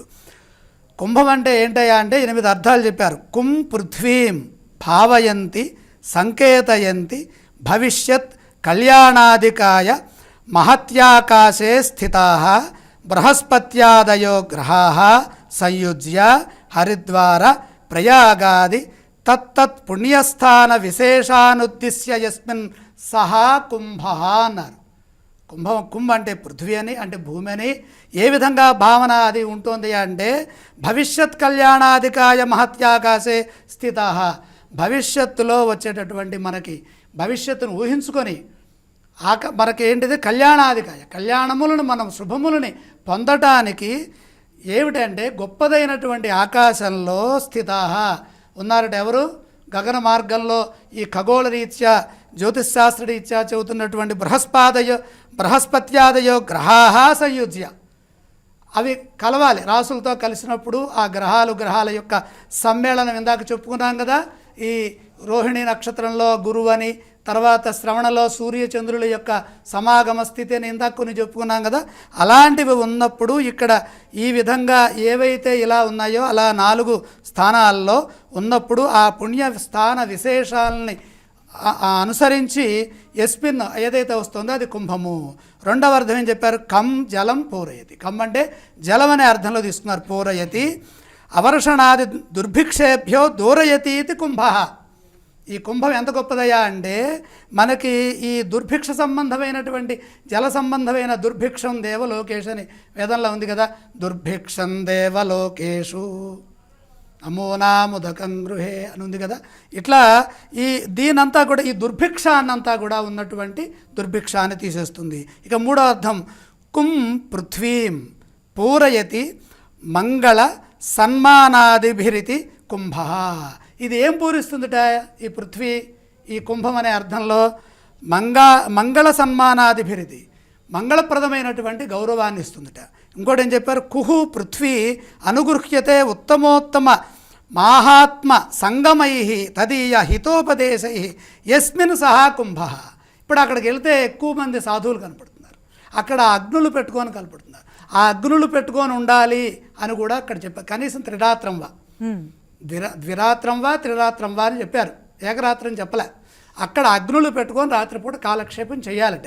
ఆ విధంగా చెప్తూ ఏం చెబుతున్నారు ఇక్కడ, ఉత్తమోత్తమ మహాత్మ సంగమై, ఈ కుంభమేళాకి వెళ్తే మహాత్ములంతా గొప్ప వాళ్ళందరూ కూడా అక్కడ కలుస్తారు. తదీయ హితోపదేశి, వారి యొక్క మంచి మాటలు మనం వినటానికి ఉపయోగపడేటటువంటి విషయమయ్యా. 5వ అర్థం, కుహు పృథ్వీ లఘూక్రియతే పాప ప్రక్షాళనై పుణ్య పరివర్ధనైశ్చయేన సహా కుంభ. చూడండి ఎంత మాట ఇదండి. ఈ మాట విని మనం ఈ స్మరణం చేత, స్మరణాత్ ముక్తి అన్నట్టుగా, శ్రవణాత్, స్మరణాత్, మననాత్, దర్శనాత్, ఇక్కడ అన్నీ ఉన్నాయి మన భక్తి టీవీ కార్యక్రమంలో, ఇన్ని ఉన్నాయి. దీనివల్ల రేపటి రోజున మనము ఈ ఎందుకు చేయాలయ్యా అంటే, పాప ప్రక్షాళనై, ఆ అమృతం పడ్డటువంటి సందర్భం ఆ రేపు కాబట్టి, రేపంతా ఈ అమావాస్య రేపు సాయంత్రం వరకు కూడా, ఈ అమావాస్య ఘడియలు ఎంతవరకు అయితే ఉన్నాయో అంతవరకు కూడా గొప్ప విశేషమైనటువంటిది. అంతేకాకుండా ఇది 144 సంవత్సరాలకి వస్తున్నటువంటి సందర్భం కాబట్టి ఇది ఇంకా గొప్పదని చెప్పుకుంటాం కనుక, పుణ్యవర్ధన ఇష్ట పాప ప్రక్షాళన, ఈ పాపాలని తొలగించేది, క్షాళనం చేసేది, పుణ్య పరివర్ధన ఇశ్చయేన సహా కుంభ. 6వ అర్థం, కుం పృథ్వీం భావయతి దీపయతి తేజోవర్ధనేన ఇది వా కుంభ.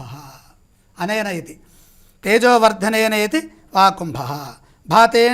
భాతేణ్యర్థ అనేదాంటూ చెబుతున్నారు. పృథ్వీం భావయతి దీపయతి, ఇది విశేషమైనటువంటి తేజో ప్రకాశాన్ని ఇస్తుంది, దాన్ని వృద్ధి చేస్తుంది. 7వ అర్థం చెబుతున్నారు, పృథ్వీం భావయతి పోషయతి వివిధ యాగాదిభిరితి వా కుంభ. ఆ ప్రయాగలోనే ఎందుకు ఇంత విశేషం అంటే చెప్పుకున్నాం కదా, అక్కడ బ్రహ్మగారు యాగం చేశారని చెప్పని, ఆసీత్ పురా ఆసీత్, ఆయన బ్రహ్మ చేశాడు కాబట్టి అక్కడ వివిధ యాగాదిభిహీతి, ఆ చేసేదానికి ఇది పోషణ కల్పిస్తుంది. తర్వాత కుత్సితం దూరయతి జగద్ధితాయేతి వా కుంభ. మీరు కనుక కుంభమేళాలో పాల్గొని స్నానం చేసిన, ఆ కుంభమేళాన్ని దర్శించిన, కుంభం కుంభం కుంభం అని చెప్పని అంటున్నా, కుంభరాశికి సంబంధించినటువంటి ఈ అమృత కుంభం ఇది. దీనికి సంబంధించినటువంటిది విశేషం ఏంటయ్యా అంటే, కుత్సితం, ఏదైతే దుష్టభావనలు ఏవైతే ఇబ్బంది కలిగించే ఉన్నాయో వాటన్నిటిని దూరయతీతి జగత్ హితాయేతి వా కుంభ. జగత్తుకి హితాన్ని కలిగించటానికి మంచి అవకాశం ఇది. ఈ అవకాశాన్ని అందరం వినియోగించుకోవాలి. ఎందుకంటే అమృతాన్ని మనం చూడలేము, మన జీవితంలో ఏర్పడేది మన సంకల్పాలు, మన భావనలు, మన యొక్క ఈ బుద్ధి ప్రచోదన శక్తి ఎప్పుడు కూడా శాంతంగా, ఇందాక మన మహర్షులు చెప్పినట్టుగా, దీక్షితులు గారు, మన అన్నగారు, మన కాకునూరు గారు చెప్పినట్టుగా, సూర్యనారాయణమూర్తి గారు చెప్పినట్టుగా, మన దాంట్లో భావనలో ఎక్కువగా సద్బుద్ధి ఉండాలి. మంచి మాట, మంచి భావము, బాహ్యము ఇవన్నీ కూడా పరిశుద్ధం కావాలి, క్షాళనం కావాలి, ప్రక్షాళనం కావాలి, దేశం కావాలి, ఆ ఋషుల యొక్క అనుగ్రహం కావాలి, ఋషుల దర్శనం కావాలి. ఇవన్నీ జరగాలి అంటే మనం చెప్పాం కదా ఇందాక, గంగా యమునయోర్ మధ్య అని చెప్పాం కదా, ఆ విధమైనటువంటి ఆ శక్తి అక్కడ ఉన్నది. అక్కడి నుంచి అట్లా ముందుకు సాగుతూ అది మళ్ళీ కాశీకి వెళ్ళి, కాశీలో ఉత్తరవాహిని, ఇక్కడికి వచ్చేసరికల్లా పశ్చిమ వాహిని ఇంకా సర్వోత్తమైనది, పుణ్యప్రదమైనది, అనంతమైనది అని చెబుతున్నారు. అక్కడి నుంచి మన భారతదేశంలో ఇది అఖండ భారతం ఉన్నప్పుడు అక్కడ చెబుతారు, మన విభాగం జరగనప్పుడు ఈ తూర్పు భాగంలో ఎక్కడైతే సాగర సంగమం జరుగుతోందో అక్కడ కూడా వెళ్ళి స్నానాలు చేసినట్టుగా చరిత్ర చెబుతోంది.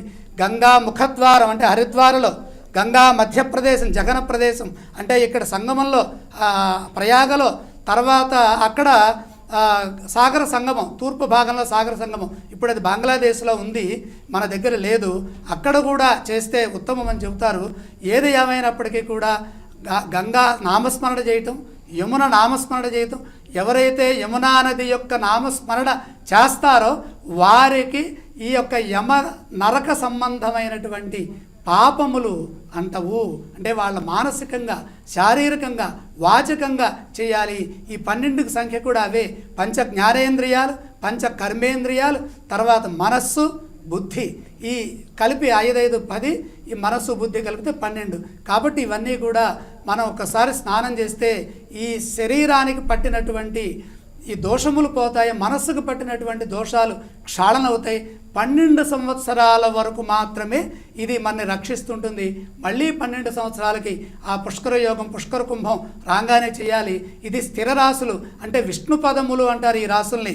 అంటే వృషభము, సింహము, వృశ్చికము, కుంభము, ఈ 4 రాశుల్లో దేవగురువైన బృహస్పతి సంచార గమనం చేత వస్తున్నటువంటి ఈ కుంభమేళ మహోత్సవాలలో హరిద్వార్లో కానీ, ఉజ్జయినిలో కానీ, తర్వాత గోదావరిలో కానీ, ఇంకా విశేషంగా ఇక్కడ ప్రయాగరాజులో కానీ మనం గనక ఈ కార్యక్రమాల ఉద్దేశాన్ని తెలుసుకోవటము, దీన్ని మనం ఉపయోగించుకోవటం, దీంట్లో ఇంత గొప్ప మహత్యము, శక్తి, ఇది సనాతన ధర్మంలో మనకు ఉన్నది అని చెప్పి, దీంట్లో ఈ హర్షవర్ధన మహారాజు కాలంలో ఇది ప్రారంభం జరిగినట్టుగా, దాని తర్వాత ఈ శంకరాచార్య స్వామి వారి యొక్క కాలంలో ఇది బాగా వృద్ధి చెందినట్టుగా, దీనికి ప్రచారం కల్పించినట్టుగా మనకు అనేక విషయాలు మనకి కాశీ విశ్వవిద్యాలయంలో, సంపూర్ణానంద విశ్వవిద్యాలయంలో ఉన్నటువంటి గ్రంథాలయాల ఆధారంగా మనకు తెలుస్తోంది. ఈ విధంగా సద్వినియోగం చేసుకున్నట్టయితే మనలో ఉన్నటువంటి దోషములు తొలగడమే కాకుండా పుణ్యం పెరుగుతుంది.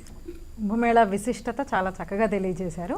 అలాగే దీక్షితులు గారు, ఒక కాల్ తీసుకుందాం, మళ్ళీ చర్చలో మళ్ళీ పాల్గొందాం. హలో హలో హలో, నమస్తే అండి, మీ పేరు, ఎక్కడి నుంచి మాట్లాడుతున్నారు? రంగారెడ్డి జిల్లా. ఓకే, మీ సందేహాన్ని అడగండి, దీక్షితులు గారు వింటున్నారు. నేను హ్యాండ్కి రమ్మంది, బయటికి వెళ్ళలేను. ఇంట్లో ఉండి ఏం చేస్తే నాకు ప్రయోజనం ఉంటుంది, ఫలితం ఉంటుంది. స్పష్టంగా మాట్లాడండి, ఒక్కసారి మళ్ళీ ప్రశ్న అడగండి. ఇంట్లో ఉండి ఏం చేయాలి, మనం ప్రత్యక్షంగా వెళ్ళలేకపోతున్నాం అనే వారికి ఇందాక నేను సలహా ఇచ్చాను. చెప్పండి. ఇల్లే అన్నింటికి కేంద్రం, మూలం. ఇంట గెలిచి రచ్చగలవండి అన్నారు మన వాళ్ళు. ఇంట్లోనే సమస్త దేవతలకు ఆలవాలమైనటువంటి దివ్యక్షేత్రం ఇల్లు కనుక, మీరు మీ ఇంట్లో స్నానం చేసే సమయంలో ఆ బకెట్లోని నీటిలో కాసింత అక్షింతలు, కొంచెం పసుపు, కుంకుమ, పుష్పాలు వేసి ఆ నీటినే గంగా యమున త్రివేణి సంగమ తీర్థంగా మనసులో సంకల్పం చేసి గోవింద గోవింద గోవింద అని చెబుతూ స్నానం చేయండి అన్నట్టు మీ ప్రశ్నకు సమాధానం చెబుతూ మీకు కూడా ఓ మాట చెప్పదలుచుకున్నాను.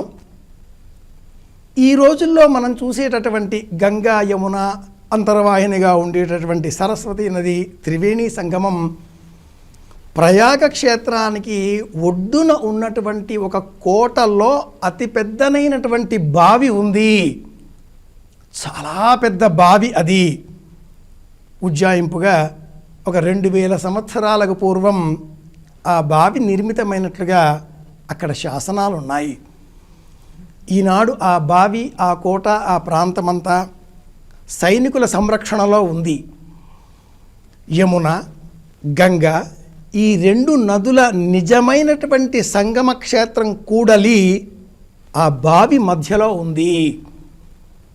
బయట 2 నదుల యొక్క ఆ ప్రవాహ వేగాన్ని, ఒరవడిని చూచి మనం స్నానాలు చేస్తున్నాం. ఎక్కడ చేసినా ఒకటే అనే భావం అక్కడ ఎలా ఏర్పడిందో, మన ఇంటిలో మనం స్నానం చేస్తే కూడా అదే భావం ఏర్పడుతుంది. కనుక మీరు మీ ఇంటిలో ఆ నీటిని ఇలా మానసికంగా పవిత్ర తీర్థంగా సంకల్పం చేస్తూ నమస్కరించి, తదుపరి అర్హత ఉంటే తర్పణాలు, లేని ఎడల ఏ పని చెప్పకుండా వచ్చిన వాళ్ళందరికీ దానం ఇవ్వండి. యథాశక్తి నువ్వులు, బియ్యం, ఉప్పు, వస్త్రాలు, దూది, ఈ 5ంటిని దానం ఇస్తే పితృదేవతలకు ఆనందం కలుగుతుంది అనే మాట. ఏవేవి దానం చేయొచ్చో తెలియజేశారు. బాగుంది గురుగారు. ఇంకొక ప్రశ్న, ఇది సబ్జెక్టు కరెక్షన్ అంటారు కదా తెలుగులో, నా ప్రశ్న అది. గంగావతరణం అనేది అమావాస్య నాడు జరిగింది, రేపు జరిగింది అన్నట్టు విన్నాను. ఈ మాటలు రెండు అబద్ధం. గంగావతరణం గురించి తెలుసుకోవాలి అనేటటువంటి వాళ్ళు శ్రీరామాయణం మహర్షి వాల్మీకి వాక్కు చదివితే తెలిసి వస్తుంది. అష్టమి నాడు అని మనకు ఆ శ్రీరామాయణం తెలియజేస్తుంది, రేపటికి రాదు. అలాగే 144 అంటూ అనేకం మనం చెబుతూ వస్తున్నాం.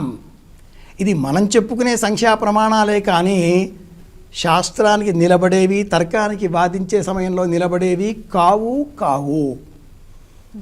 ప్రతి 12 సంవత్సరాలకు ఈ కుంభమేళాలు ఇలా వస్తూ ఉంటాయి. ఇది ఒక సుదీర్ఘమైనటువంటి వృత్తం, మనం చెప్పుకుంటున్నాం అని చెప్పాలి. అందుకే సబ్జెక్టు కరెక్షన్ అని ఎందుకన్నానంటే ఎంతో మంది నా ముందు అన్నారు, దాన్ని అడుగుదాం సందేహం ఉన్నదని అడిగారు గురుగారు. అవును, ఓకే. అలాగే దీక్షితులు గారు, ఇప్పుడు పుష్కరాలు అదే విధంగా కుంభమేళ ఒకటేనా? కాదమ్మా, ప్రశ్న అయిపోయిందా? అంతే. ఇప్పుడు లోకల్లో పుష్కరాలు ఈ కుంభమేళాలు ఒకటే అనేటువంటిది కూడా అనుకుంటున్నారు. ఇవన్నీ లోకల్లో జరుగుతున్నది. చాలా మంచి ప్రశ్నలు ఇస్తారు మీరు. లోకము గొంతుగా మీరు చేసుకుని మమ్మల్ని అడుగుతున్నారు. మేము శాస్త్రముల ఋషుల యొక్క హృదయాలను తీసుకొచ్చి చేతనైనంత వరకు ఇక్కడ ఉంచుతున్నాం. అంతవరకు చక్కగా చెప్పారు గురుగారు. అవును, ఇప్పుడు లోకల్లో ఇది ఉంది, కానీ రెండింటికి చాలా భేదం ఉంది. ఎందుకునంటే పుష్కరాలు ఏర్పడటానికి వెనకాల ఉన్నటువంటి ఐతిహ్యం వేరు, ఈ కుంభమేళ అనేటువంటిది నిర్వర్తించడానికి జరుగుతున్నటువంటిది వేరు, కారణాలు చాలా వేరుగా ఉన్నాయి. అయితే ఆ సందర్భాలలో అంటే కుంభమేళాల్లోనూ పుష్కరాల్లోనూ జరిగేటువంటి క్రియాకలాపాలు ఉన్నాయే, ఆ కర్మలు కానీ అవన్నీ కూడా చాలా వరకు పోలికలు కలిగినవి కావచ్చు. కానీ కుంభమేళాకి పుష్కరాలకి చాలా భేదం ఉంది. ఒకటి, పుష్కరాలకు వద్దాం. ఎందుకుని అంటే కుంభమేళా గురించి ఇప్పటివరకు చాలా విపులంగా మీరు చెప్పారు, శంకర్ మంచి వారు చక్కగా చెప్పారు, మా కాకువన గారు చాలా వివరించారు. దాంట్లోకి రావడానికి ముందు పుష్కరాలని మనం వేటిని అంటాము? పుష్కరుడు అంటే బృహస్పతి ఒక్కొక్క రాశిలోకి వెళ్ళినప్పుడు ఒక్కొక్క నదిలోకి పుష్కరుడు ప్రవేశించటం వల్ల ఆ నదికి పుష్కరం వస్తుంది అని. ఆ రకంగా చూసినట్టయితే మనకి ఉన్నటువంటి పవిత్ర నదులకు పుష్కరాలు వస్తున్నాయి. అంటే ఒక్కొక్క సంవత్సరం ఒక్కొక్క నదికి పుష్కరం. కృష్ణానదికి ఒకసారి, అలా గంగా నదికి ఒకసారి, గోదావరికి ఒకసారి, ఇట్లా వస్తున్నాయి పుష్కరాలు. అంటే బృహస్పతి సంవత్సర కాలం పాటు ఒక రాశిలో ఉంటాడు. ఆ రాశి నుంచి ఇంకో రాశిలోకి వెళ్ళటానికి సంవత్సరం పడుతుంది. అలా రాశి మారినప్పుడల్లా కూడా పుష్కరుడు వెళ్ళి ఆ నదిలో ప్రవేశించటం వల్ల అక్కడ పుష్కరాలు వస్తాయి. ఆ సమయంలో కూడా ఏమి జరుగుతోంది అంటే పితృదేవతలకు అక్కడ శ్రాద్ధ కర్మలు కానివ్వండి, తర్వాత దానములు చెయ్యటము మొదలైనవన్నీ చదువుతున్నాయి. దాంతోపాటు పుష్కర స్నానము చేస్తున్నారు. అంటే జీవపితృకులు ఎవరైతే ఉంటారంటే తల్లిదండ్రులు బ్రతికి ఉన్న వాళ్ళైతే పుష్కర స్నానం చేసి ఊరుకుంటున్నారు. అలా కాకుండా తల్లిదండ్రులు లేనటువంటి వాళ్ళు శ్రాద్ధములు పెడుతున్నారు. అలాగే పుష్కరముల యందు తర్పణలు వదులుతున్నారు. దానాలు అందరూ చేయవచ్చు. ఇందా కాకుమారు వారు చెప్పినట్టు మనకు తోచిన దానం చేసి వాడి చేత పని చేయించుకుందామని కాకుండా, కలియుగమైన ప్రభావం లేకుండా క్రియాదేయం భియాదేయం అని మన ఉపనిషత్తు చెబుతోంది. దానం చేయడానికి కూడా వారు అన్నాడు చాలా చాలా నియమాలు చెప్పారు. మనకి దానం అంటే ఊరికే జేబులో తీసుకో అని అనకుండా మనం సిగ్గుపడుతూ దానం చేయమన్నారు. అంటే నేను ఇచ్చేది చాలా తక్కువేమో నాయన, నీ అవసరాలకి సరిపడుతుందో లేదో అని సిగ్గుపడాలి. భియాదేయం, భయపడుతూ ఇవ్వాలి. అంటే మనం ఇచ్చినటువంటి దాన్ని అతను స్వీకరిస్తాడా లేదా తిరస్కరిస్తాడా అని కూడా భయపడాలి. ధియాదేయం, మంచి బుద్ధితో ఇవ్వాలి. ఇన్ని నియమాలతో దానం చేయమన్నారు. అంటే దానం చేయమని ఊరికేం చెప్పాలి. ఆ దానం అనేటువంటిది అత్యుత్కృష్టమైనటువంటి, ఇందాక చెప్పాము మనం, మనకున్న వైదిక కర్మలన్నింటిలోకి దానం అనేటువంటిది ముడిపడి ఉంది. చాలా మంచి విషయం గుర్తు చేశారు. చెప్పండి. కామో దాత కామ ప్రతిగ్రహీత కామకం సముద్రమావిష కామేన త్వా ప్రతిగృహామి కామైతత్తే. ఎవరు ఏదైనా దానం ఇచ్చే సమయంలో తీసుకునేవాళ్ళు అంగిరసుడు అనే మహర్షి పేరు చెప్పి తీసుకోవాలి అంటారు. అలాగే దీక్షితుల వారు ఒక విషయం చెప్తున్నారు, అద్భుతంగా చెప్తున్నారు. పుష్కరాలకి కుంభమేళాకి ఉన్న సంబంధం ఏమిటి అంటే గురువు సంచారం. ఇది కామన్. గురువు సంచారం రవి సంచారంతో ముడిపడినప్పుడు కుంభమేళ, కేవలం గురువు సంచారమే ఆధారం చేసుకొని పుష్కరాలు ఏర్పడతాయి. మేషే గంగా వృషే రేవ. ఒక్క విషయం అండి, పుష్కరాలు ఏర్పడే సమయంలో మేషే గంగా వృషే రేవ మిథునే చ సరస్వతి కర్కటే ఇలా ఒక్కొక్క నది ఏర్పడినప్పుడు ఆ పుష్కరం ఏర్పడిన నదీ తీరానికి సంబంధించి 250 కిలోమీటర్ల దూరంలో ఉండేటటువంటి వారంతా ఆ నీటి కారణంగా పెరిగి పెద్దవారవుతున్నారు కనుక ఏ నదికి పుష్కరాలు వస్తాయో ఆ నదికి సమీపంలో ఉండే గ్రామాలలోని వారు ఆ సంవత్సర కాలం వివాహాలు చేసుకోకూడదు. కుంభమేళాకు ఈ నియమం లేదు. ఇది ప్రధానమైన చాలా బాగుంది సార్. చక్కటి విశేషం. అప్పుడు చర్చాగోష్ఠి అంటే నువ్వు అడగడం ఏం చదవటం కాదు, ఇంటరాక్షన్. ఇప్పుడు ఇది చదువుతూ ఉండగా వారు చెప్పారు ఇది సరైనటువంటి చర్చాగోష్ఠి. చాలా భక్తి ఛానల్ వాళ్ళు చాలా చక్కగా నిర్వర్తిస్తున్నారు దీన్ని. ఎందుకంటే ఈ రకంగా ఉంటేనే ప్రేక్షకులకు చాలా సందేహాలు తీరిపోతూ ఉంటాయి. వారు చెప్పారు చాలా బాగుంది. ఇప్పుడు పుష్కరాలకు ఉన్నంత నియమాలు కానీ ఆ కట్టుబాట్లు కానీ కుంభమేళ అంటే పుష్కరాలు స్థానికమైనటువంటి ప్రజల కోసము వారు నిర్వర్తించే వైదిక కర్మల కోసం ఏర్పడితే కుంభమేళ సార్వజనీనంగా అఖండ భారతదేశమే కాదు ప్రపంచ నలుమూల నుంచి కూడా వస్తున్నారుగా. ఎక్కడెక్కడ వాళ్ళు అసలు అమెరికా నుంచి ఆస్ట్రేలియా నుంచి అక్కడ కూడా వచ్చి కుంభమేళాలో స్నానాదులు నిర్వర్తించి వెళుతున్నారు. కాబట్టి కుంభమేళ అనేటువంటిది సార్వజనీనమైనటువంటిది. ఇంకొకటి, పుష్కరాలలో బృహస్పతి ఒక్కొక్క రాశి యందు ప్రవేశించటం వల్ల ఏర్పడితే కుంభమేళ బృహస్పతి యొక్క సంచారం వల్ల కలిగింది అనే దానికి ప్రమాణం లేదు. ఎందుకంటే ఇప్పుడు బృహస్పతి వృషభంలో ఉన్నాడు, కుంభరాశిలో లేడు.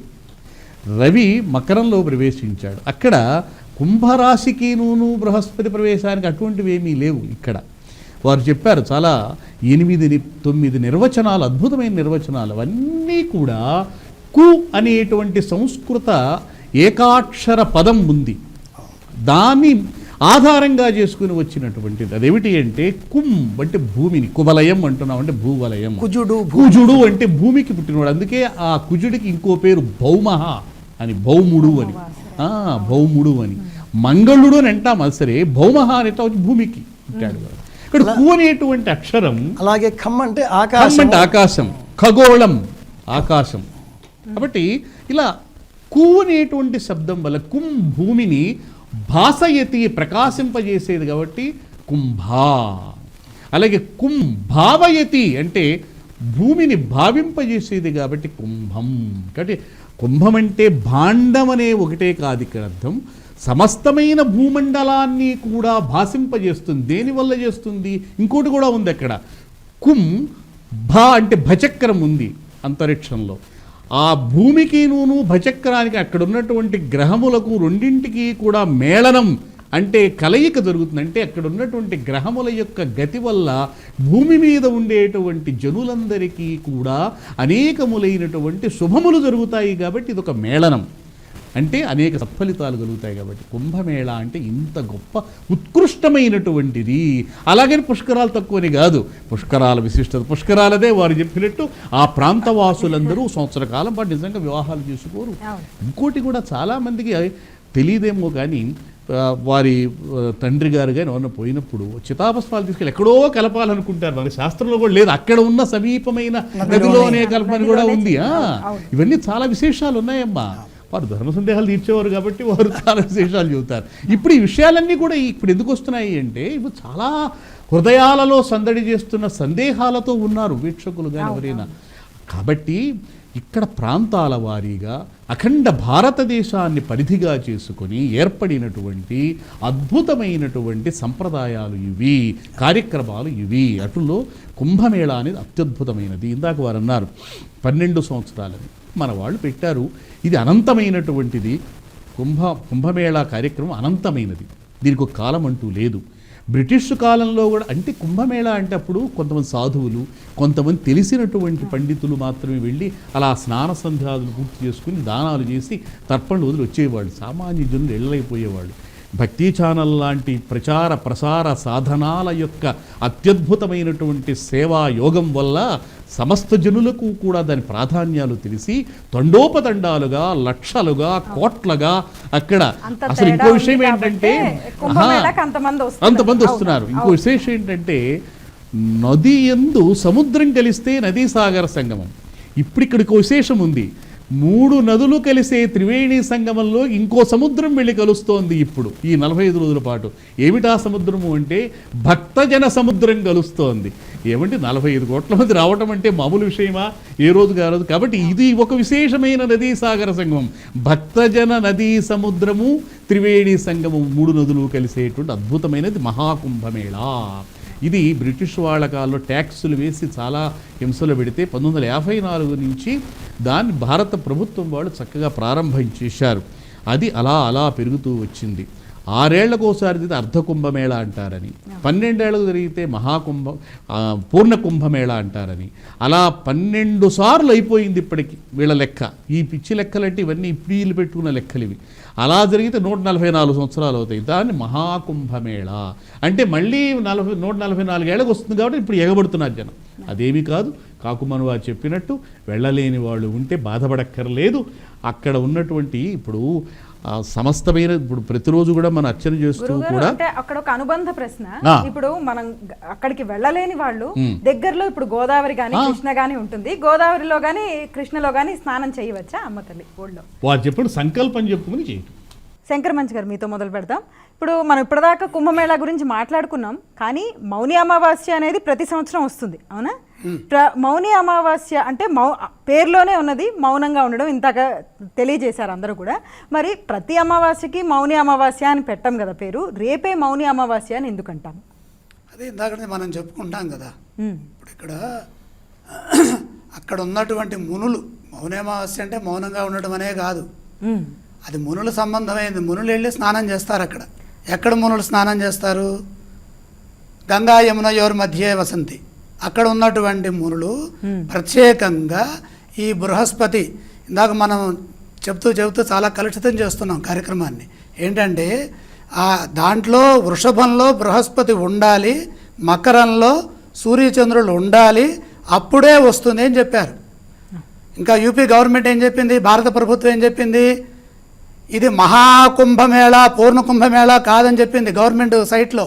మనం దాని అంతా చూడకుండా మనం దక్షిణాదిలో ఇక్కడ కూర్చొని స్టూడియోలో మాట్లాడకూడదు.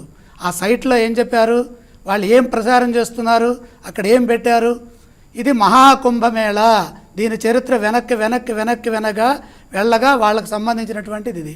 మరి దీనికి ఇక్కడి నుంచి 12 సంవత్సరాల క్రితం వెళ్ళినప్పుడు కూడా మహా అనే శబ్దం ఉన్నది. అదేమిటని మళ్ళీ అడిగారు అక్కడే. అక్కడ అది పెట్టారు, అది కాదు. చరిత్ర లెక్కలు దాని రీత్యా మనకున్నటువంటి ఆ విశ్వవిద్యాలయాల్లో అక్కడ ఉన్నటువంటి ఇవి మనకున్నటువంటి ఈ పత్రాలు రాసుకుంటారు కదా, ఇప్పుడంటే ఇవి రాసుకుంటాం. దీనికి ముందు ఈ తాళపత్రాలు వగైరా ఉన్నప్పుడు వీటి యొక్క రికార్డ్స్ను చూస్తూ ఉన్నప్పుడు దీనికి అత్యధికమైన ప్రాధాన్యత ఉన్నది. దీన్ని మనం చాలా గొప్పగా అందరికి తెలియచేయాలి. పురాణాలు చదివే కాలం పోయింది. పురాణాల్లో ఈ కుంభమేళా అన్ని పురాణాల్లో ఉంది ఇంచుమించు, కానీ ఇంతవరకు ఎవరు దీని గురించి మనం చర్చ చేయలే. దీని మీద ఎక్కడ శ్లోకాల్లో చెప్పలే, ఊరికే మాటలు చెబుతున్నాం. ఇప్పుడు మనం శ్లోకాల్లో చెబుతున్నాం, దానికి ఎక్కడున్నది ఏంటి, హరిద్వార్ కుంభమేళాకు ఉన్న శ్లోకాలు ఏంటి, ఈ ప్రయాగకున్న కుంభమేళా శ్లోకాలు ఏంటి, ఇవన్నీ కూడా మనం చర్చిస్తున్నాం. దీనివల్ల ఏమవుతుందంటే మనం ఇంత చెప్పి అది ఊరికే ఇదేం లేదురా, ఇది ఊరికే అలా చేస్తే సరిపోతుంది, అవసరం లేదు ఇంట్లో గంగా జమున అన్న సరిపోతుంటే కాదు. ఇది అమృతం పడ్డ జలంలో అక్కడ పడ్డదనే భావన. ఆ భావనలోకి వెళ్ళి నువ్వు అక్కడ ఈ దేహాన్ని క్షాళన చేసుకుంటే ఉత్తమోత్తమైనటువంటి, ఇందాక అన్నగారు చెప్పారు అక్కడ ఆ పంచమ స్థానము నవమ స్థానం గురించి చెప్పారు. ఆ నవమం అంటే అక్కడ పుణ్యము, పంచమం అంటే సంతానం, ఇవన్నీ చెబుతూ వాటి ఫలితాలు వస్తాయి. అవన్నీ రావాలి అంటే దాంట్లో ఉన్న ఔచిత్యం గుర్తించాలి. అంటే ఇక్కడి నుంచి తీసుకొని వెళితే ఆ చైనా దేశం వాడు వచ్చి, చైనా యాత్రికుడు వచ్చి చెప్పాడు మనకి, నాయన నా సమయంలో ఇక్కడ ఇది అడిగితే ఇక్కడ కుంభమేళా ఉన్నది, ఇక్కడే మొదలైందిట అంటూ కొన్ని రాసుకున్నారు. ఆ రాతలు ఉన్నాయి. వాటిని బట్టి తీసుకొని కనుక మనం ఇవన్నీ చూస్తున్నప్పుడు ప్రయాగం సర్వతీర్థేభ్య ప్రవదంతి అధికం ద్విజాః శ్రవణాత్ తస్య తీర్థస్య నామ సంకీర్తనాదపి. నామ సంకీర్తనాదపి కేవలం ప్రయాగ, ఈ యొక్క కుంభమేళ, ఈ స్నానము, ఈ గురువు, ఇది ఈ మొదలైనటువంటి ఈ మాటలన్నీ కూడా స్మరణం చేసినా కూడా, శ్రవణ నక్షత్రయుతం కదా రేపు, శ్రవణాత్ తస్య తీర్థస్య నామ సంకీర్తనాదపి యత్పుణ్యం త్రిషు లోకేషు వేద విద్యాసు యత్ఫలం. అది 3 లోకాల్లో ఉన్నటువంటి వేద విద్యాసు యత్ఫలం ఏదైతే ఉన్నదో, స్నానమాత్రస్య తత్ఫలం గంగా యమున సంగమే. ఇక్కడ చూడండి ఎంత, అది త్రివేణి సంగమం. అక్కడ సరస్వతీ నది రజోగుణానికి ప్రతీకగా చెబుతోంది, శ్లోకాలు ఉన్నాయి. ఇంకా తర్వాత ఈ తమో గుణానికి ప్రతీకగా కాళింది అంటే యమునా నది చెబుతోంది, సత్వగుణానికి ప్రతీకగా గంగా చెబుతోంది. ఈ 3 నదుల యొక్క సంగమంలో అంతర్వాహినిగా ఉన్నప్పటికీ ఈ యమున, గంగా యమున సంగమే అక్కడ గనక మనం చేసినా, వీటి స్మరణ చేసినా కూడా, స్మరణాత్ మనకి ఎంత మూడు లోకాల్లో ఉన్నటువంటి వేద పుణ్యం ఉందో అదంతా కూడా వస్తుందయ్యా అంటున్నాడు. ఉన్నదని గొప్పగా చెప్పుకోవడంలో భావనలో తప్పులేదుగా. దీన్ని తీసేసి గవర్నమెంట్, అందులో యోగి గవర్నమెంట్ మనం ఏదైనా చెబితే అక్కడి నుంచి మళ్ళీ రియాక్షన్స్ కూడా ఉంటాయి. వాళ్ళకి తగ్గట్టుగా, అంటే వాళ్ళు ఎన్నో చూసి చెబుతున్నారు. ఆ భావనని తగ్గించేసుకోవటం వల్ల ఏమైపోతుంది, మన దాక్షిణాత్యం బయటపడుతుంది. వాళ్ళేమో చాలా ఉన్నతంగా వెళుతున్నాం, ఇది గొప్పదే అని చెప్పడం వల్ల వచ్చే నష్టం ఏముంది? ఒకవేళ కాదు, పూర్ణకుంభమే అందామండి, మహాకుంభం కాదు. పూర్ణకుంభం అంటాం కాస్త మహాకుంభం అంటాం వల్ల వాళ్ళే చెబుతున్నారుగా దీనికి అనంతము, ఇది అనంతావయ వేదా నదేవ ప్రభవాత్ కాచిదు అక్షయ్యాత్ స్యందతే యథ అని చెబుతున్నట్టుగా మనకి వీటికి కాలంతో సంబంధం లేదయ్యా, ఇది అనంతము, ఇది బ్రహ్మగారు ఉన్నప్పటి నుంచి ఉందని చెప్పుకుంటే కూడా తప్పు లేదు. కానీ మహాకుంభం అని చేసే స్నానానికి, అబ్బో నేను మహాకుంభంలో మునిగానయ్యా అనే పుణ్యము మనస్సుని ఇంకా ఉత్తేజపరుస్తాహా, గొప్ప, చాలా గొప్పదయ్యా, నా కాలంలో వచ్చింది. నారాయణో నరేణైవ వర్షాణామయుతం పుర అనాహార ప్రయాగేస్మిన్ కృతవాన్ పుణ్యముత్తమం. ఆహారం తీసుకోకుండా నరనారాయణులు అక్కడ కూర్చొని ప్రయాగలో వాళ్ళు అక్కడ చేశారట కార్యక్రమాలు. పుణ్యముత్తమం సిద్ధించ సాధకాయాంతి ప్రయాగేస్మిన్ ద్విజోత్తమ అని మనకి ఇది పాద్మోత్తర ఖండే మనకి 23వ అధ్యాయంలో చెబుతున్నారు. యాథా స్వర్గాత్ పరిభ్రష్టో జంబూద్వీప పతతిర్భవేత్. స్వర్గంలో పుణ్యం అయిపోయిన తర్వాత ఎక్కడ పడతా అంటే వచ్చి జంబూద్వీపంలో పడతాం. స్వకార్యే పితృకార్యేవ. మీరు అడిగారు చాలా చక్కగా ఇందాక పితృకార్యముల గురించి. మనకు దక్షిణాదంతా కూడా అమావాస్య అంటే పితృతర్పణం, పిండ ప్రదానం, దానాలు, తిలతర్పణాలు ఇవే.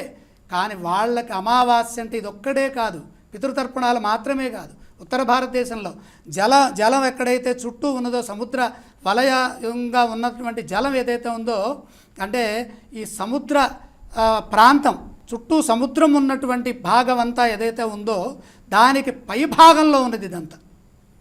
అంటే భారతదేశాన్ని మ్యాప్ని తీసుకుంటే సగం వరకు చుట్టూ సముద్రాలు ఉన్నాయి. మనకి 3 పక్కల 3 సముద్రాలు ఉన్నాయి, పై భాగంలో ఏమి లేవు. అక్కడ ఉన్నది ఈ సంగమ స్థితి. వాళ్ళకి ఏమిటయ్యా అంటే స్వకార్యే పితృకార్యేవా దేవతాభ్యర్చనేపివా అతః శుభాని కర్మాణి చింత్యమాన పునఃపునః. వాళ్ళకి ప్రధానంగా స్వకార్యాలు చేస్తారంటే వాళ్ళ సొంత స్నానాలు, వాళ్ళు చేసే అభిషేకాలు, పుణ్యాలు, తీర్థయాత్రలు, అవి ఒకటి. రెండోది పితృకార్యేవ. మూడోది ఏంటి, దేవతాభ్యర్చనేపివ, దేవతల యొక్క ఆరాధన, దేవతార్చన చేయటము. తర్వాత చింత్యమాన తతశుభాని, వీటిని కనుక మనం స్మరిస్తే చాలు, చింతిస్తే చాలు, తెలుసుకోవటం వల్ల పునఃపునః గుణవాన్ విత్త సంపన్నం. ఇది తెలుసుకోవాలమ్మా, విత్త సంపన్న. ఇది చేయటం వల్ల ఏంటి, గుణవాన్, మంచి గుణం వస్తుంది. ఇందాక అన్నగారు చెప్పారు కదా, అహంకార రహితంగా ఉండాలి మనమంతా అని. అహంకారం అనేది చచ్చిపోతుంది, మనలో శాంతం వస్తుంది, అప్పుడు మౌనం వస్తుంది, మౌనామాస్య సార్థకత వస్తుంది. అప్పుడు గుణవాన్ విత్త సంపన్న భవతీహ న సంశయ కర్మణ మనస వాచ సత్యధర్మ ప్రతిష్ఠిత గంగా యమునయోర్మధ్యే యస్తు గ్రామం ప్రయచ్చతి. ఇక్కడ చెబుతున్నాడు ఇంకా, గంగా యమున వాహిని ఫలం కురుక్షేత్ర సమా గంగా యత్ర తత్ర అవగాహిత తస్మాత్ దశగుణా ప్రోక్త యత్ర వింధ్యేన సంగత తత్ర అక్కడ ఎక్కడైతే వింధ్యా నది దగ్గర, వింధ్య పర్వతాల దగ్గర, ఆ కురుక్షేత్రం దగ్గర గంగ ఉన్నదో అక్కడ దశగుణం 10 రెట్లు పుణ్యం వస్తుందట. తస్మాత్ శతగుణ ప్రోక్త కాశ్యాం ఉత్తరవాహిని, కాశీలో ఈ గంగలో మునగటం వల్ల శతగుణ 100 రెట్లు. కాశ్యా శతగుణ ప్రోక్త గంగా యమున సంగమే సహస్రగుణితా చాపి భవేత్ పశ్చిమ వాహిని. ఆ కాశీకి రాబోయే ముందు ఉన్నటువంటి ఆ సంగమ త్రివేణి సంగమ స్థితిలో కనుక పశ్చిమ వాహినిగా ఉన్న దాంట్లో చేస్తే మనకి ఎన్ని రెట్లు? సహస్రగుణిత. బ్రహ్మహత్యాపహారిణి పశ్చిమాభిముఖి గంగా కాళింద్యా సహ సంగత హంతి కల్పకృతం పాపం సా మాఘే దేవి అతి దుర్లభ. మాఘమాసం, అఘము అంటే పాపమమ్మ, పాపాన్ని తొలగించేది మాఘం. మాఘ స్నానం అనేదే ఉంది. అమావాస్య అనంతర దినం నుండి ప్రతి సంవత్సరం మన భక్తి టీవీలో చాలా కార్యక్రమాల్లో మనం చెబుతూ ఉంటాం. మాఘ స్నానం ఒకటి, కార్తీక స్నానం ఒకటి, ఇవన్నీ ఉన్నాయి. ఇంకా వైశాఖ స్నానం కూడా ఉన్నది. ఇంకా మొత్తం 4 స్నానాలు ఉన్నాయి. వీటిల్లో ఈ మాఘ స్నానానికి ఉన్న ప్రత్యేకత చాలా గొప్పది. ఇంకా వసంత పంచమి వస్తోంది ఈ పుణ్యతిథుల్లో. ఈ స్నాన సంబంధమైనటువంటి ఈ కుంభమేళాలో ఆ పంచమి నాడు ఏం జరుగుతుందంటే శుక్రచంద్రుల యొక్క యుతి జరుగుతుంది. ఎక్కడ? ఉచ్చ శుక్రుడితో మీనరాశిలో. తర్వాత సప్తమి వస్తుంది. అశ్విని నక్షత్రంలో మేషరాశిలో చంద్రుడు ఉండగా సప్తమి వస్తుంది. వీళ్ళు ఇక్కడే ఉంటారు. ఇందాక చెప్పినట్టుగా ఈ రవి ఇక్కడ మన మకరంలో ఉంటారు, వృషభంలో ఆయన అక్కడే ఉంటారు. ఈ విధంగా దాని తర్వాత మహామాఘి వస్తోంది. అంటే ఇక్కడ సర్వత్ర మహామాఘి అంటే ఈ మఘానక్షత్రంలో చంద్రుడు, కుంభరాశిలో సూర్యుడు, యథాతథంగా వృషభంలో దేవగురువైన బృహస్పతి, వారు అక్కడ ఉన్నప్పుడు మహామాఘి వస్తుంది. అది ఇంకా పుణ్యం. దాని తర్వాత ఇంకేమొస్తుంది? మహాశివరాత్రి వస్తుంది. మహాశివరాత్రి నాడు ఈ మధ్యలో భీష్మేకాదశులు ఇవి ఉన్నాయి ఈ మహామాఘికి ముందు, రథసప్తమి తర్వాత. అయినప్పటికీ కూడా ఇక్కడ ఈ మహాశివరాత్రితో ఈ యాత్ర, ఈ యొక్క మహాకుంభమేళ ప్రస్థానం పూర్తవుతుంది. ఇటువంటి పుణ్యములు చాలా. ఇక్కడ ఏం చెప్పాడు? కల్పకృతం పాపం సా మాఘే.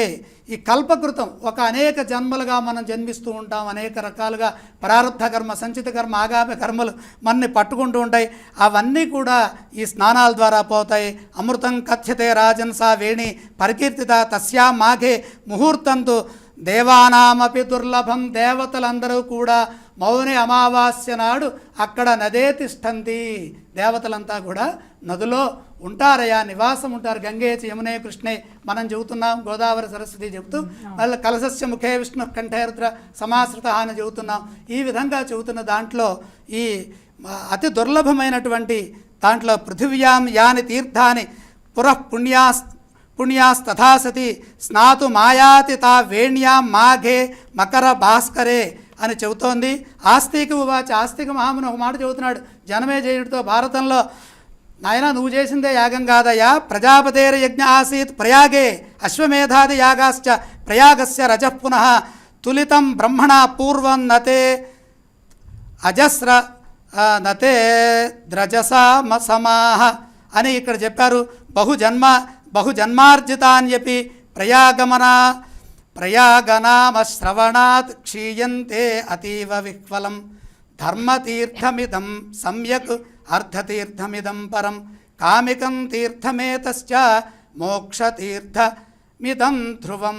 ఇంకా చాలా శ్లోకాలు ఉన్నాయి. కాబట్టి ఇది పరమోత్తమమైనది, శ్రేష్టమైనది అని మనం భక్తి టీవీ నిర్వహిస్తున్నటువంటి ఈ మహోన్నతమైన ఈ కార్యక్రమం యొక్క ఉద్దేశ్యాన్ని గమనిస్తూ శ్రేష్టప్రదంగా మన సనాతన ధర్మంలో భగవత్పాదాచార్యులు వారు చేస్తున్నటువంటి కార్యక్రమంలో చతురామ్నాయ పీఠాల నుండే కాకుండా అనేక మంది సాధు పుంగవులు, జగద్గురువులు అక్కడ వేంచేసి, ప్రధానంగా శృంగేరి జగద్గురువులు అక్కడ ఉన్నారు. వారి యొక్క ఆశీర్వచన పూర్వకంగా రేపు ఈ కార్యక్రమం జరుగుతోంది.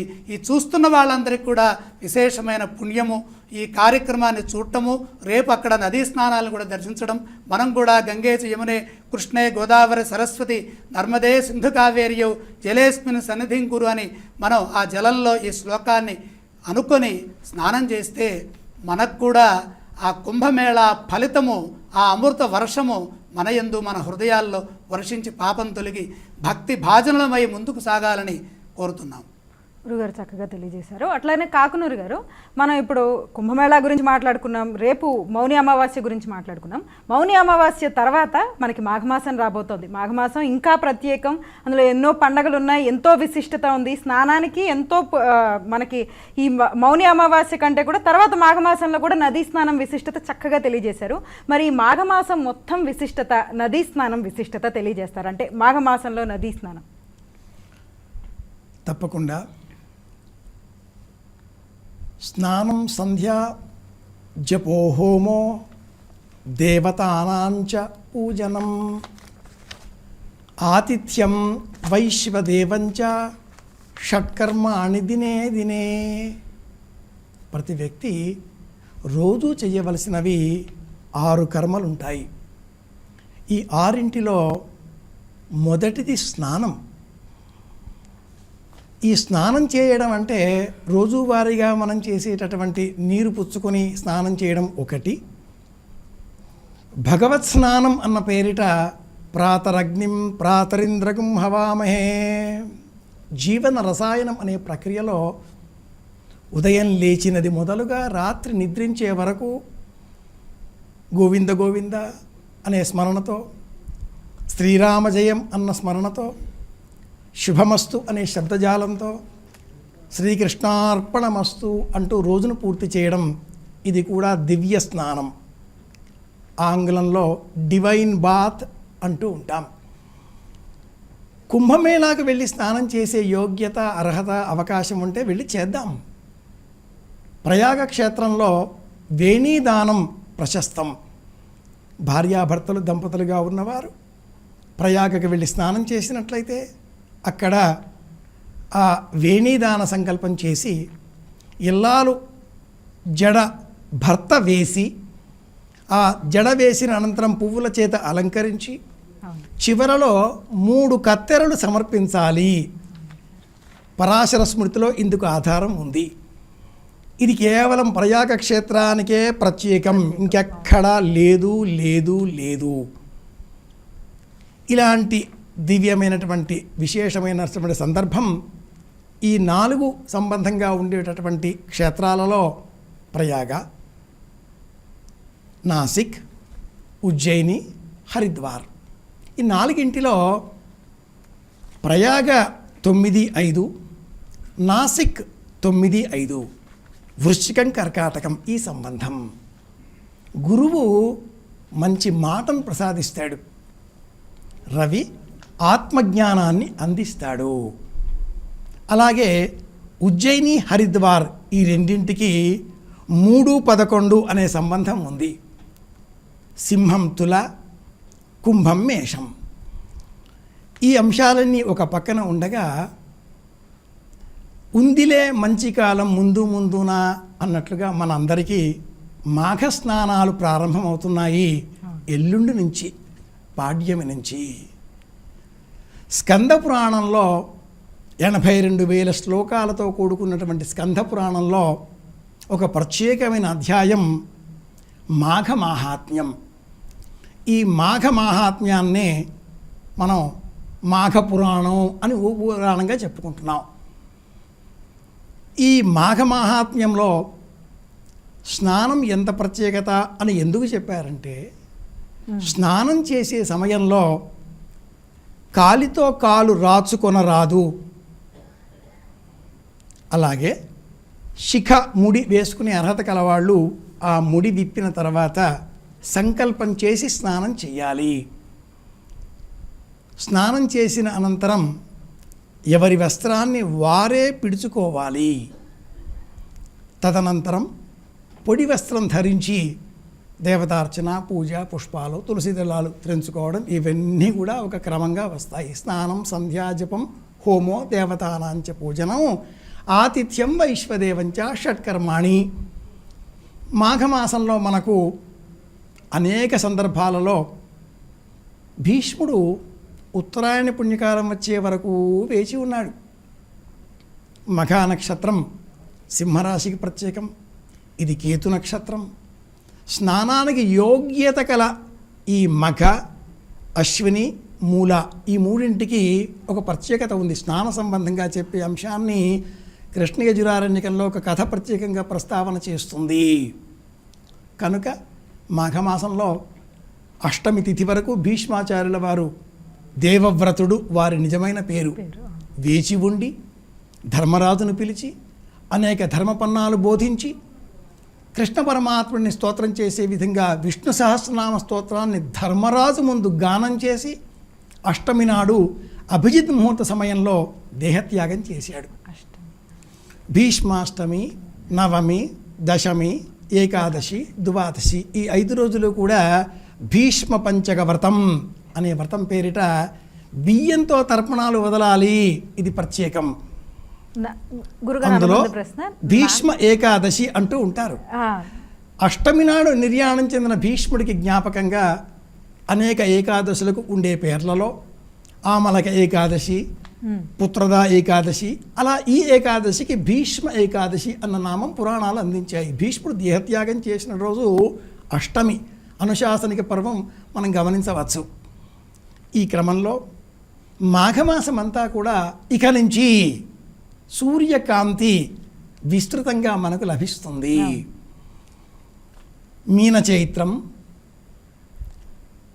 అలాగే మిథునాషాఢం, కన్యా భాద్రపదం ఈ మూడింటితో పాటుగా మకరానికి సంబంధించి కూడా ధనుఃపౌష్యం అనే ఒక ప్రమాణం ఉంది. అది వదిలిపెట్టిన అనంతరం ఈ మకర రాశిలో మాఘమాసం ప్రారంభమైనది మొదలుగా మొదటి 9 రోజులు స్నానానికి ప్రత్యేకం. కనుక మాఘమాసం స్నానాలకు ఇంత ప్రత్యేకం. స్నానం చేసే సమయంలో శరీరానికి మాఘమాసంలో మట్టి రాచుకొని స్నానం చేయాలి. మృత్తికే హరమే పాపం యన్మయా దుష్కృతం కృతం మృత్తికే బ్రహ్మదత్తాసి కాశ్యపేనాభిమంత్రిత. శరీరానికి మట్టి రాచుకొని స్నానం చేయాలి. ఎవరైనా గతించినప్పుడు గతించిన ఆ పెద్దలకు ఊర్ధ్వలోకాలు లభింపజేసే ప్రయత్నాలలో ఆ 10 రోజులలో కూడా 72 సార్లు స్నానాలు చేస్తారు. కర్త తిలోదక వాసోదకాల పేరిట 72 స్నానాలు చేస్తారు. తపోశమనార్థం, పిపాసాశమనార్థం స్నానం చేస్తూనే ఉండాలి 72 టైమ్స్. బై 72 గుండె కొట్టుకునే వేగం నిమిషానికి 72 సార్లు. ఇలా అనేక అంశాలు ఒకదానితో మరి ఒకటి ముడిపడి ఉంటాయి. కనుక శాస్త్రం అనంతం. అనంతమైన శాస్త్రాన్ని కొండంత దేవుడికి కొండంత అని చెప్పలేం కదా. అందరం పరిగెత్తుకున్న ప్రయాగకు వెళ్ళలేం కదా. అందుకని అవకాశం ఉన్నవాళ్ళు వెళతారు, లేని వాళ్ళు భావనామయంగా ఇంట్లో స్మరించుకుంటారు. కాశీకి వెళ్ళినా, రామేశ్వరానికి వెళ్ళినా, శృంగేరికి వెళ్ళినా, శ్రీశైలానికి వెళ్ళినా, కాళహస్తికి వెళ్ళినా, తిరుపతికి వెళ్ళినా, కళాపూర్ణోదయం అనే కావ్యంలో ఆ సిద్ధుడు అనేక క్షేత్రాలు వెళతాడు. మనుచరిత్రలో ప్రవరుడు ఎక్కడికి వెళ్ళాడు, ఇంట్లోనే ఉంటాడు. ఇన్ని దివ్యక్షేత్రాలకి వెళ్ళినా కూడా వెళ్ళేది శరీరమే. శీర్యతే అనేనా ఇది శరీరం, నశించిపోయేది శరీరం. నిజంగా వెళ్ళవలసినది మనస్సు. రవి ఆత్మ ప్రభావ శక్తిశ్చ పితృచింత రవే ఫలం అని జ్యోతిషం. మనస్సు మనకు అత్యంత వేగంగా ప్రయాణింపజేసి ఆయా క్షేత్రాలలో స్నానం చేసే విధంగా సంకల్పం చేస్తుంది. శరీరమాద్యం ఖలు ధర్మ సాధనం. శరీరం సహకరిస్తే అవకాశాలుంటే ప్రత్యక్షంగా వెళదాం. అలా కాని ఎడల ఇంట్లోనే ఉందాం.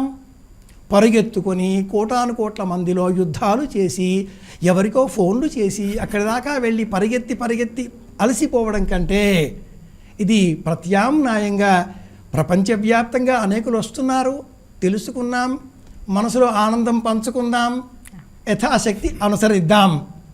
మార్పు ఏదైనా ముందు వ్యతిరేకిస్తుంది ఈ లోకం, తదుపరి చర్చిస్తుంది, తదుపరి అనుసరిస్తుంది, తదుపరి అలవాటవుతుంది, తదుపరి కొత్త మార్పేది అని చూస్తుంది.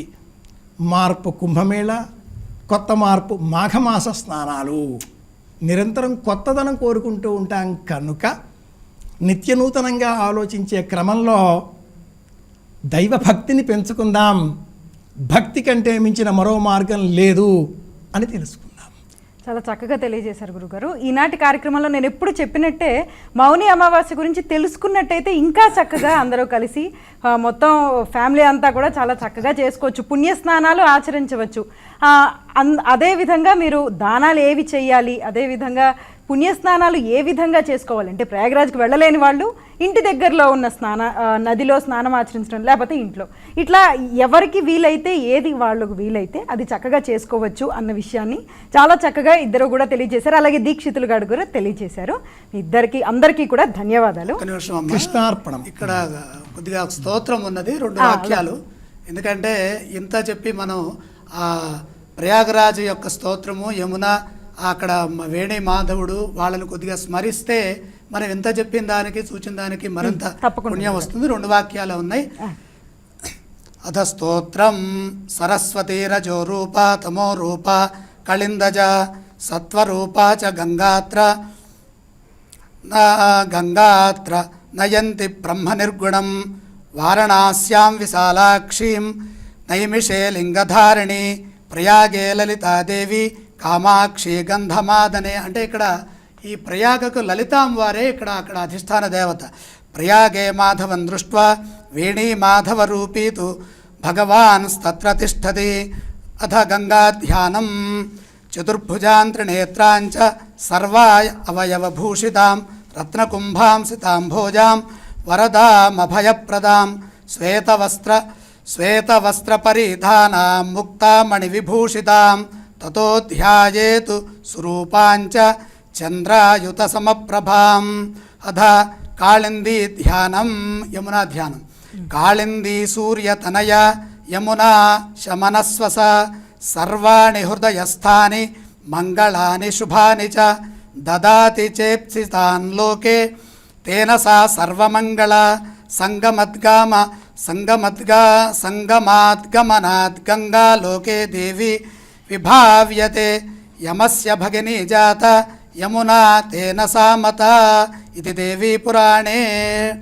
ఇదమ్మా, ఇంకా శ్లోకాలు ఉన్నాయి. అయినప్పటికీ కూడా ముఖ్యమైన ప్రార్థనా శ్లోకాలతో సర్వులకి స్వస్తి.